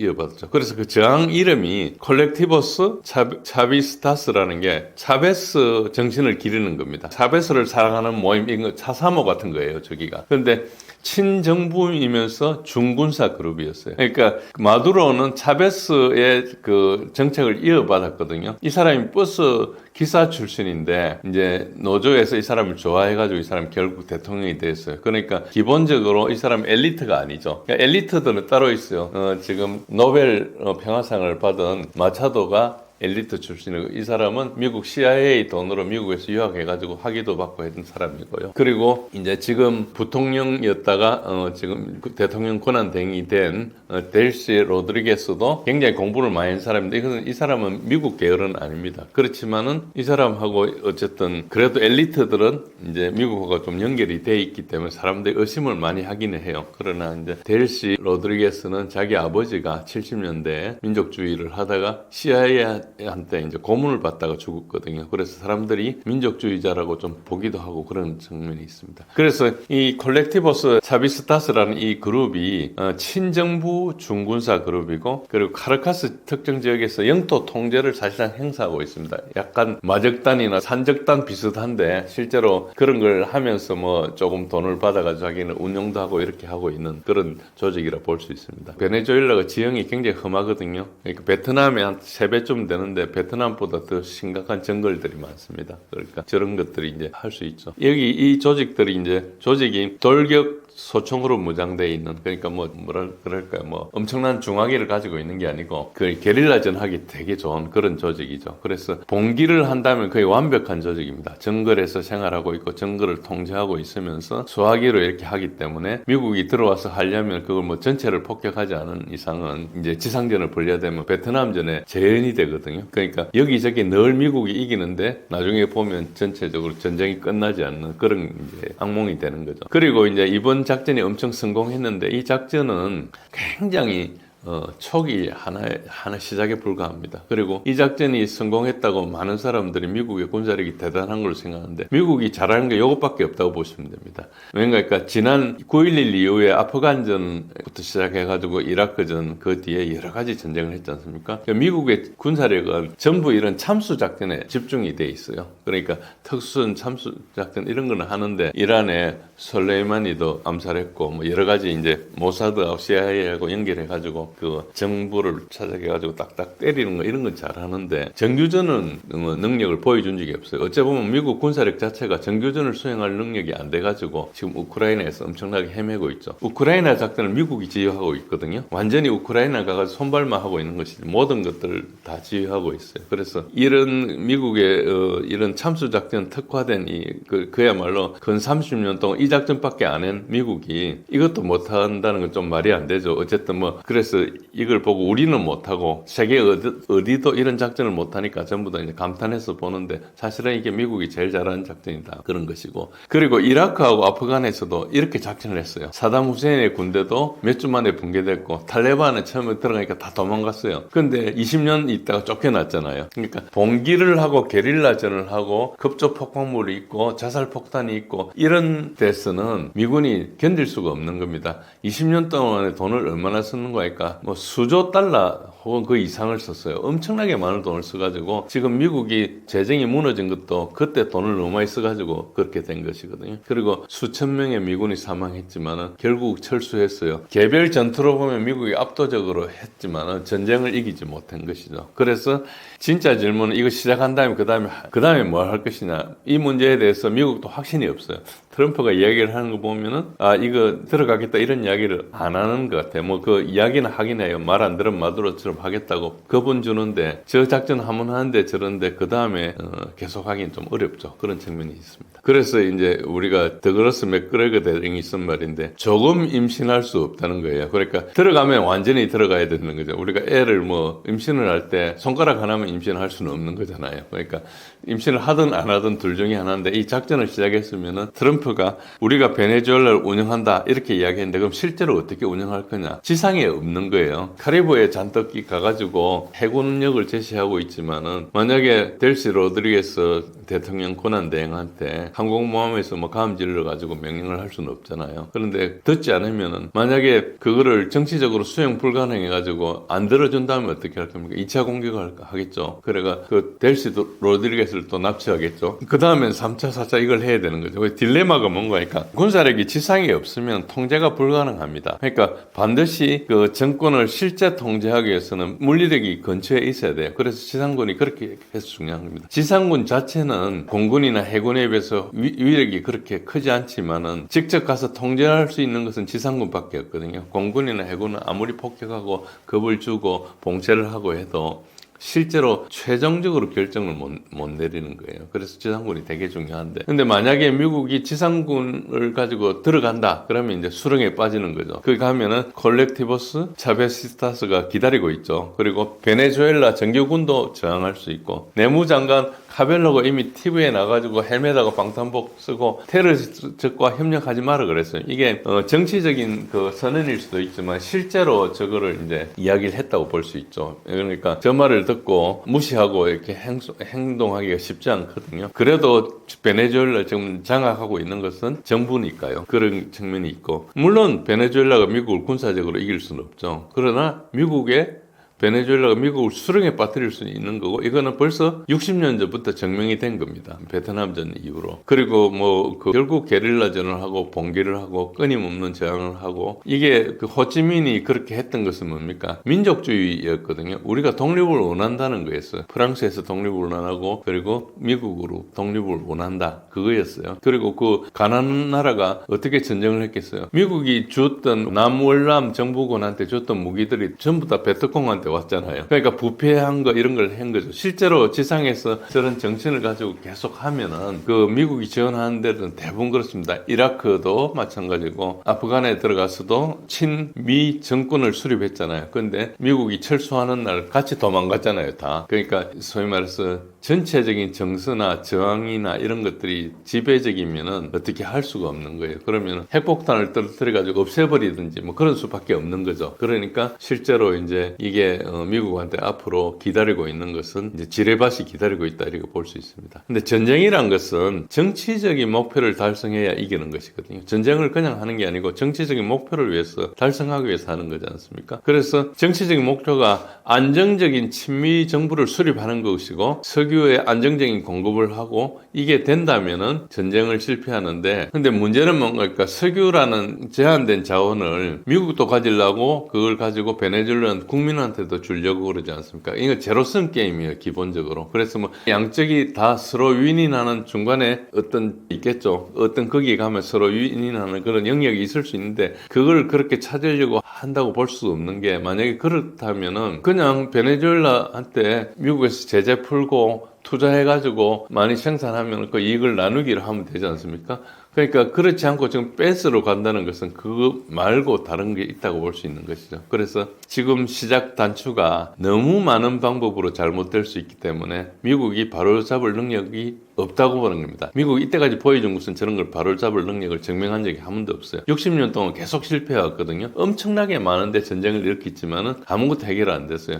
사담 후세인을 제거하고 이라크가 계속 사담 후세인 제거한다고 35년 동안 지금 시간이 지났는데 실제로 이라크는 시아파 군들, 이란의 지원을 받은 쪽에서 움직이고 있어요. 본래 이라크는 시아파가 많았고 수니파가 적었는데 사담 후세인이 수니파를 가지고 통제를 했거든요. 근데 사담 후세인을 제거하니까 이제 수적으로 압도적인 시아파가 이제 나라를 실제로 끌고 가는 거예요. 미국이 거의 존재하고 있고 거의 꼭두각시 정글을 하고 있지만은 실제로 이라크를 통해서 움직이고 있다. 그리고 그 이라크를 통해서 과거는 시리아를 통해서 갔지만은 레바논에 있는 헤즈볼라를 지원하는 것도 이라크를 통해서 할 수 있는 거죠. 그러니까 그런 식으로 하니까 미국이 사실 안 좋아졌고 그리고 리비아의 가다피를 제거하고 나서 어떻게 됐습니까? 미국이 리비아의 가다피가 독재자로 해가지고 제거를 했는데 그때 리비아가 가다피 시절에는 북아프리카에서 가장 잘 사는 나라였어요. 뭐 교육도 공짜고 다 공짜였어요. 그런데 제거하고 나니까 지금 나라가 엄청나게 나빠져가지고 저희 지금 노예시장도 실제로 있거든요. 그 정도로 정리가 안 되는 상황이죠. 그래서 들어가서 그 나라를 안정적으로 계속 유지를 한다는 것이 거의 불가능하고 미국은 그런 능력이 없다는 걸 입증을 했기 때문에 이게 이제 앞으로 잘못될 일만 남아있다. 그리고 만약에 부통령이 협력하지 않으면 지금 막 협력하는 척 하고 있어요. 그래서 지금 부통령이 미국하고 미리 거래를 한 거냐 아니냐 이런 것에 대해서 많은 지금 추측이 오가고 있는데 일부 거래를 한 것 같은 느낌도 들어요. 그렇지만은 그건 아직 알 수가 없고 만약에 지금 스탠스대로 부통령이 협력하지 않으면 어떻게 되냐 그리고 권력자들이 평화롭게 물러나지 않으면 봉기가 일어나거나 내전이 일어나면 어떻게 되냐 이 모든 것들이 굉장히 나쁠 수 있는 거예요. 이걸 다 통제하면서 미리 계획하고 했다기 보기에는 미국에 이걸 움직이는 사람들이 너무 아마추어들이거든요. 그래서 이 사람들이 어떤 그런 걸 그전에 성공한 전례도 없고 새 정권에서 이걸 잘할 사람들 같이도 않아 보이고 그래서 상당히 의심스러운 눈으로 보고 있습니다. 그래서 이제 전망은 이제 한쪽에서는 시리아처럼 모두를 매수했다. 2024년 12월 달에 11월 12월 달에 시리아가 HTS가 와가지고 아사드 정권을 무너뜨리는데 아사드 정권의 그 큰 군사력을 불과 15,000에서 2만 명의 HTS가 와가지고 갔는데 알고 보니까 이제 시리아 군을 다 매수를 한 거죠. 그동안에 제재를 해가지고 시리아 군의 월급도 제대로 못 주고 이런 상황이니까 이제 이게 넘어갔다고 그런 측면이 있거든요. 이런 식으로 완전히 매수했다는 주장이 있고 아니다. 앞으로 한 달만 있으면 상황이 나빠질 거다. 이런 주장이 있습니다. 그래서 이 엇갈린 주장 사이에 뭐가 될 것 같아요. 그래서 일단은 이 모든 스펙트럼 안에 가능성이 있고 베네수엘라가 최강대국 미국을 이길 수 있을까 이런 측면보다는 이제 이게 정치적으로 전략적으로 이렇게 이라크와 아프간에서 증명했듯이 약자도 강자를 지치게 만들 수 있기 때문에 이게 어느 정도 지상군이 들어갔다니 해가지고 미군이 죽어가지고 그 소위 말해서 바디백 그 관이 미국에 도착하기 시작하면 이제 그다음부터 미국이 엄청나게 압력을 받거든요. 그래서 그 베네수엘라는 이기는 게 아니고 패배하지 않기만 하면은 미국이 떠나게 되고, 그리고 미국이 비용을 감당할 수 없게 만드는 것이 게릴라전의 논리고 60년 동안 성공해왔거든요. 그래서 이런 식으로 갈 걸로 보는 게 조금 더 확률이 높다, 이렇게 보시면 됩니다. 미국은 약 혐의로 체포한 것을 법 집행이라 주장하고 비판 세력은 제국주의라 하는데 어느 쪽이 현실을 왜곡하고 있나요? 이미 많이 들어보셨겠지만 비판 세력이 옳습니다. 그러니까 미국이 현실을 왜곡하고 있고 의도적으로 하고 있는데 여러 가지 증거가 있습니다. 제가 5가지를 했는데 처음에 몇 개만 말씀드리면은 J.D. 벤스가 뭐라 했는가 하니까 합법적인 이유가 있다. 마두로가 미국에서 여러 장의 기소를 받았고 그게 문서가 존재한다. 이것은 약간 자기 참조적인 그 순환 논리입니다. 어쨌든 이게 원칙이라면은 어떤 나라든 다른 나라 지도자를 기소를 가능한 것이죠. 그걸 근거로 침공할 수 있는 거죠. 푸틴이 바이든을 전쟁 범죄 기소하고 미국을 침공하고, 아까 말씀드린 대로 중국이 트럼프를 무역 사기로 기소를 하고 침공을 하고, 이게 다 합법적이라는 것을 지금 J.D. 벤스 부통령이 한 이야기거든요. 이 실체는 논리가 없고 이 힘의 논리밖에 안 됩니다. 내가 할 수 있으니까 합법이라는 주장인데 법의 지배가 아니고 힘의 지배고, 이건 진짜 제국주의 논리죠, 정확하게. 그리고 두 번째는 아까 말씀드린 유엔 헌장 2조 사항에 그 모든 회원국은 다른 국가의 영토 보전이나 정치적 독립을 침해하는 무력을 삼가해야 된다고, 이걸 국제적으로 합의를 했고 미국이 만드는 법칙이에요. 이게 오래되기는 했지만 80년 전이긴 하지만은 예외가 없습니다. 마약 범죄 수사를 위해서 괜찮다, 이거 예외가 되지 않습니다. 단지 허용하는 무력 2가지만 있습니다. 무력 사용은 이제 첫 번째, 공격을 받았을 때니까 자위권을 행사할 수 있죠. 베네수엘라가 미국을 공격한 게 아니잖아요. 그러니까 이 자위권에 해당이 안 되고, 두 번째는 유엔 안보리 승인이 있었냐 없었냐. 유엔 안보리 승인은 그냥 자기 국회에도 승인을 안 받았죠. 그러니까 저것도 해결이 안 되죠. 결론적으로 불법이 명확하고 논쟁의 여지가 없습니다. 그런데 이제 미국이 법 집행을 주장하지만 그 법은 미국 국내법이거든요. 국제 관계에서는 국내법 규율을 무시합니다. 국제법 규율만 중요시하고요.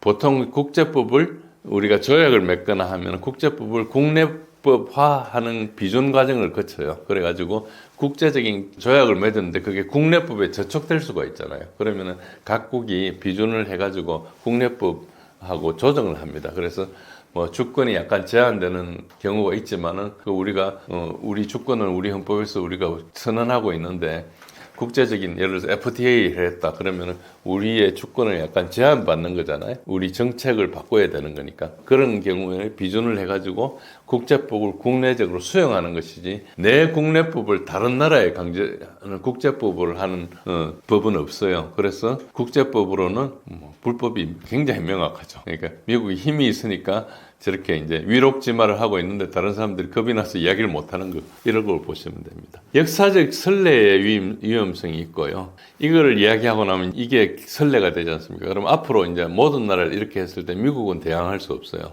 그리고 트럼프가 자신의 언어로 증명을 했어요. 미국이 베네수엘라를 운영할 것이다.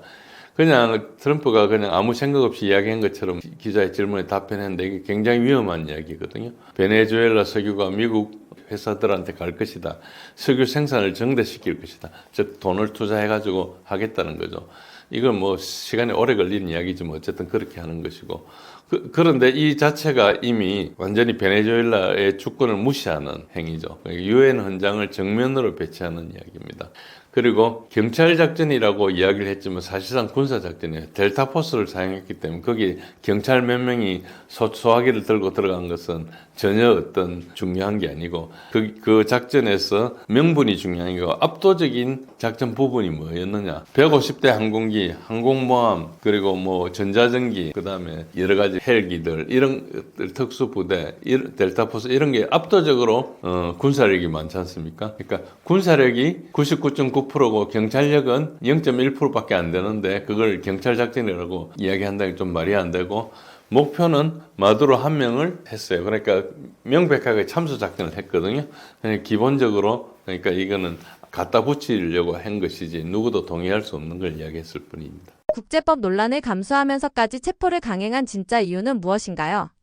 예, 이게 공식적인 이유가 있고 실제 이유가 있는데 실제 이유는 이야기를 안 하니까 우리가 짐작을 해야 되는 것이죠. 공식적인 이유는 국가 안보 문제입니다. 마두로는 마약 밀매 혐의가 있고 미국은 그 체포할 권한이 있다, 권리가 있다. 이게 이제 트럼프 대통령과 헥세스 국방장관 그리고 루비오 국무장관이 한 이야기고 뉴욕 연방법원에 기소장이 있다. 이것으로 표면적으로는 법집행 작전입니다. 그러나 이걸 카테고리컬리 폴스라 그러거든요. 범주적으로 거짓말을 이게 아예 이런 말 자체가 그 디테일을 떠나서 이 말 자체가 거짓말이라는 거예요. 그래서 일단 미국 헌법과 미국이 가지고 있는 1973년 전쟁 권한법에 따르면 의회 승인 없이 다른 나라를 공격하는 게 불가합니다. 이게 베트남 전쟁 이후에 미국이 만든 것이거든요. 그 1973년 전쟁 권한법. 근데 언제 허용이 되느냐? 미국 내에서 일단 의회에서 전쟁을 선포하면은 이제 대통령은 해야 되는 거죠. 그 둘째는 특정한 법적 승인이 필요하고 세 번째는 미국이 공격을 받았을 때 이 세 가지인데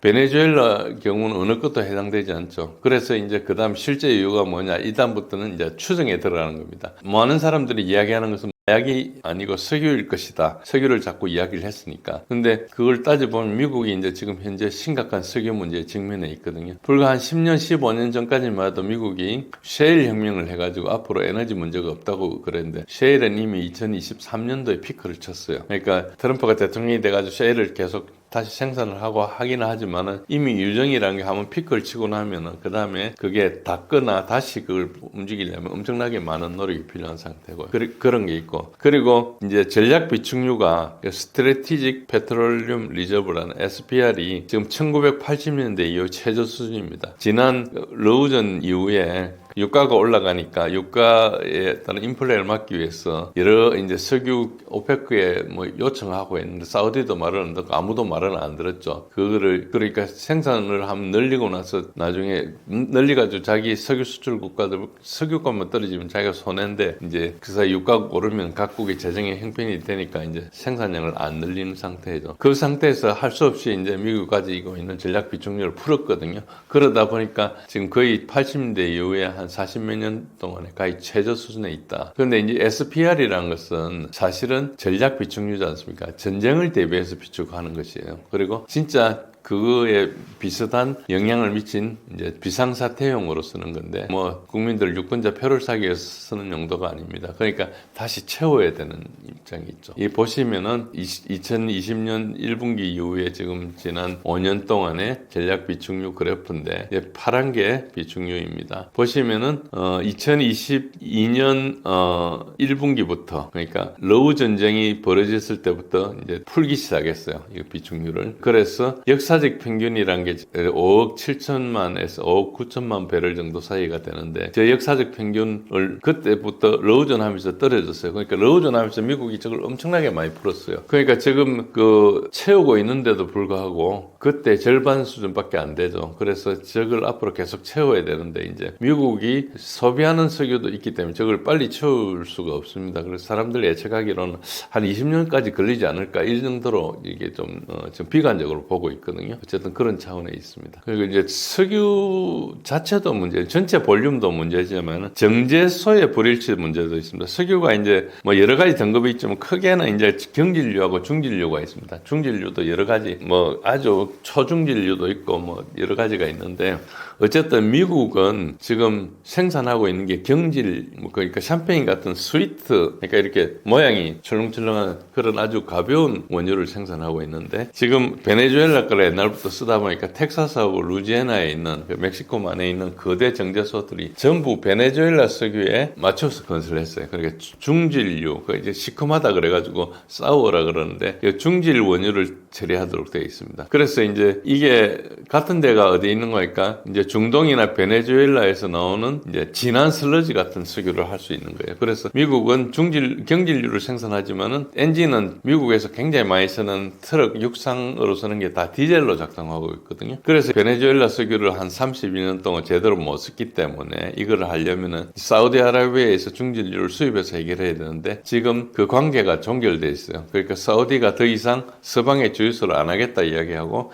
2022년도 러우전이 일어나면서부터 생산을 감축하고 사우디가 브릭스에 가입하고 그리고 백악관 전화를 무시하고 있어요. 바이든이 이제 MBS라 그러죠. 모하베드 빈 살만 그 실권자죠. 사실상 황세자인데 사실상 그 아버지가 살아있어 왕세자이지 사실상 왕이거든요. 저 사람이 백악관의 전화를 받지 않았어요. 아예 전화 자체를 받지 않았거든요. 그러니까 무시 정도가 아니고 아주 모멸하는 수준이죠. 그러니까 사우디한테 당장 개선이 될 수가 없고 캐나다에서 생산하고 있는 이건 이미 최대 용량으로 생산하고 있기 때문에 설비를 다시 하거나 해도 얼마 많이 할 수가 없는데도 캐나다가 그걸 들어줄 리도 만무하고 그러니까 그렇고 러시아도 생산하는데 그건 제재 대상입니다. 그러니까 실제로 미국은 그래서 디젤류가 모자라가 러시아한테 정제한 디젤류를 수입하고 있어요. 그러니까 제재는 막 때리고 있는데 러시아에서 수입은 하고 있어요. 디젤류도 수입하고 있고 핵 발전하기 위해서 우라늄도 수입하고 있고 그렇고 하고 있습니다. 어쨌든 굉장히 위선적으로 이야기하고 있죠. 어쨌든 그러다 보니까 다시 이 중진류를 가동하려면 남은 선택지는 베네수엘라에 있는 오리노코 벨트에 있는 그 유전을 가질 수밖에 없다. 이렇게 이제 사람들이 생각을 하는 거예요. 그러니까 이 표면적으로 분명히 맞죠. 그런데 이제 그거를 왜 그냥 계약을 하지 않고 저렇게 했느냐, 침략을 했느냐 이 부분에 대해서는 여러 이견이 있습니다. 그렇지만 일단 표면적으로는 트럼프가 마약 이야기 거의 하지 않고 오일 이야기만 1시간 동안 27번 석유 이야기를 했거든요. 그러니까 엄청나게 많이 한 거죠. 그 다음에는 이제 석유하고 연결된 페트로달러가 있습니다. 석유보다 훨씬 중요한 겁니다. 그러니까 석유가 문제일 거라 고 주장하는 그 추적의 많은 근거들이 언뜻 합당해 보이지만은 그거는 사실상 돈 주고 살 수 있거든요. 그러니까 이게 이제 미국이 제재를 풀고 정치적으로 복잡한 게 있는데 그걸 할 수가 있는데 왜 무리하게 군사력을 투입했느냐 이 부분은 석유보다 좀 깊은 것이 있을 것이다 생각하는 그런 추적의 배경입니다. 그것은 일단 1971년 이후 미국은 금태환제를 78년 폐지하면서 미국 달러는 금으로 또 11년도에 이제 달러 패거를 폐지했죠. 미국 돈은 옛날에 화폐를 가져가면 그만큼 금을 주겠다 그랬는데 이제 그걸 안 하는 거예요. 그래서 이제 금으로 뒷받침이 안 되고 금으로 뒷받침이 안 된 종이 쪼가리니까 다른 나라에서 그걸 쓰려면 미국 돈으로 살 수 있는 산업 생산이 많아야 되지 않습니까? 미제를 뭘 살려면은 이제 미국 돈이 있어야 되는. 그러니까 근데 그것도 뒷받침되지 않아요. 그래서 50년 전에 사우디 왕가하고 맺은 협정이 석유는 달러로 팔아야 된다는 페트로달러 협정이 있었습니다. 그러니까 이거를 가지고 미국 달러를 이제 뒷받침했죠. 전 세계에서 우리나라나 일본이나 미국, 중국 같은 석유 수입 국가들은 석유를 살려면 달러가 필요한 거예요. 그래서 열심히 미국 국가가 달러를 벌어가지고 그걸 석유를 사는 것이었죠. 그럼 미국은 그 달러를 막 찍어내도 사우디하고 석유 수출국하고 석유 수입국 사이에 달러가 오가는 그런 상황이 되는 거죠. 그러니까 인플레를 그쪽으로 수출하게 됐죠. 근데 만약에 여기서 달러를 안 쓰면 이 돈이 다시 미국으로 돌아오지 않겠습니까? 그런 측면이 있는데 현재 이때까지 50년 동안 구축해놓은 이런 시스템이 무너지고 있어요. 일단 가장 큰 게 사우디가 독점 협정 갱신을 거부했습니다. 바이든 시절은 2024년 6월에 지난번 협정이 만기가 돼가 더 이상 연장하지 않고 폐기를 했어요. 그 이유 중에 하나가 미국이 셰일을 생산한다 그러면서 이제 중동에 좀 관심이 없어지니까 이제 사우디의 안보가 문제가 되는 거죠. 그걸 또 뒷받침 안 해주고 하니까 이제 이렇게 된 것이고. 그 다음에 브릭스 국가들이 이제 위안화하고 자국 통화로 에너지를 거래를 하고 있습니다. 러시아는 루블을 요구하고 UAE는 루피로 결제를 합니다. 이게 왜 그래 되는 거니까 2022년 러우전을 하면서 러시아를 제재를 했거든요. 스위프트 시스템이라고 결제 시스템이 있는데 그 결제 시스템에 접근을 못하게 했어요. 그래서 러시아가 그 글로벌 사우스라는 브릭스 중심으로 해서 대체적으로 해가지고 이제 그 소위 말해서 그쪽에 할 수 있는 게 뭔가 하니까 러시아는 석유하고 가스를 파니까 그걸 사고 싶으면은 루블화로 사라. 그렇게 하면 루블화 사기 위한 어떤 현상이 발생하겠죠. 그러니까 루블화가 이제 통용이 되는 거예요. 그러다가 지금은 이제 그 중국의 CIPS라는 게 이제 스위프트를 제치하는 블록체인 기반의 결제 시스템인데 이게 이제 이걸로 이제 조금 바뀌었습니다.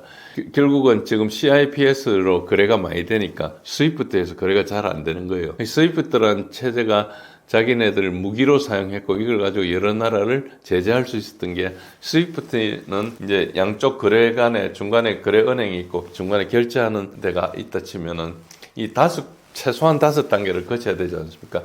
여기에 거치면서 수수료를 막대하게 한 전체 총 거래 한 3% 정도를 수수료를 뜯고 그 다음에 거래되고 있는 내용들 전부 다 미국이 보고 있는 거예요. 그러니까 정확하게 어디에서 무슨 일이 일어나면 그걸 제재할 수 있는 거죠. 저번에 이제 북한 제재하면서 북한이 거래하는 은행을 하나 못 쓰게 했잖아요. 그런 것처럼 그게 이제 스위프트에서 정보를 가지고 있기 때문에 그렇게 되는 거거든요. 근데 실제로는 이 시스템이 어떻게 되는가 너무 낡아가지고 이 거래를 완결하려면 3일에서 5일이 걸려요. 그리고 수수료가 3%가 뜯기고. 근데 지금 중국이 가져온 CIPS는 뭔가니까 이게 블록체인 기반으로 그냥 클릭하는 순간에 결제가 돼요. 그리고 수수료가 없어요. 또 뭐가 있는가 하니까 이 정보는 양쪽밖에 몰라요. 거래 당사자. 중간에 누가 정보를 가로채지 않는 거죠. 그러니까 거의 완벽하니까 이제 이 길로 갈 수밖에 없어요. 지금 그 CIPS를 만들어 놓고 중국이 강제하지 않습니다.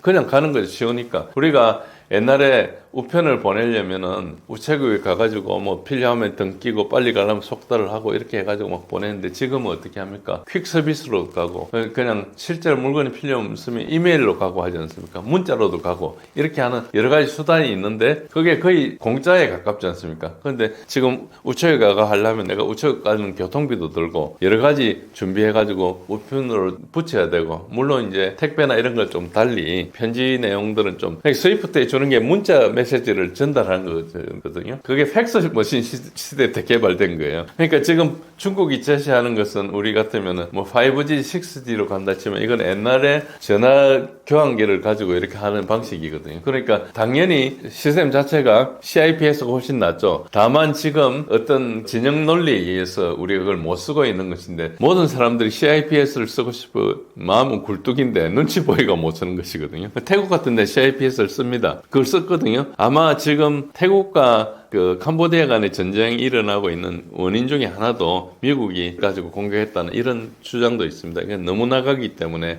공식적으로 말이 많이 안 되고 있는데 어쨌든 그렇습니다. 그러니까 석유를 중국 CIPS에 통합을 하고 위안화가 주도해서 지금 금 거래가 위안화를 가지고 하고 있거든요. 그래서 상하이나 사우디에 이제 금 거래소를 만들고 하니까 위안화는 금을 뒷받침하는 통화가 됐어요. 그러니까 위안화가 지금 엄청나게 오르고 있거든요. 그러니까 지금 미국 거는 종이 쪽가리밖에 안 되고 다른 데 가가지고 달러가 많이 있어가지고 언젠가는 미국을 갈 거니까 이게 미국의 물가 오르는 것은 이제 그동안에 몇십 년 동안 인플레 수출했던 게 다 돌아오게 돼 있거든요. 그러니까 베네수엘라가 큰 석유 그건데 중국이 개발해주고 만약에 이렇게 들어가면은 이게 이제 큰 덩치의 그 소위 말해서 자원 달러 밖에서 이루어지지 않습니까? 그러니까 범남방 글로벌 사우스라는 여기에 이제 큰 신호가 되는 거죠. 그러니까 이게 무슨 신호인가 하니까 미국 시스템 밖에서 막대한 부를 소유하고 생존하고 거래가 가능하다는 걸 증명했기 때문에 워싱턴은 이제 이게 실전적 위협으로 보고 있는 거죠. 그래서 명확하게 만약에 베네수엘라 석유가 위안화로 거래가 되고 그럼 중국이 달러 보유가 불필요하면 중국이 달러를 토매를 하겠죠. 미국 채권을 다 토매를 할 겁니다. 그럼 달러가 붕괴되면 그 돈이 다 미국으로 오면 하룻밤 사이에 물가가 두세 배가 되는 거예요. 그러니까 이제 이게 석유보다 훨씬 큰 위협은 분명히 맞죠. 그래서 페트로 달러의 생존이다 이런 주장을 하고 있기도 합니다. 그리고 이제 그 말고는 지정학이나 몰로 닥터린이나 시효과나 무작정 행동 이런 주장이 있는데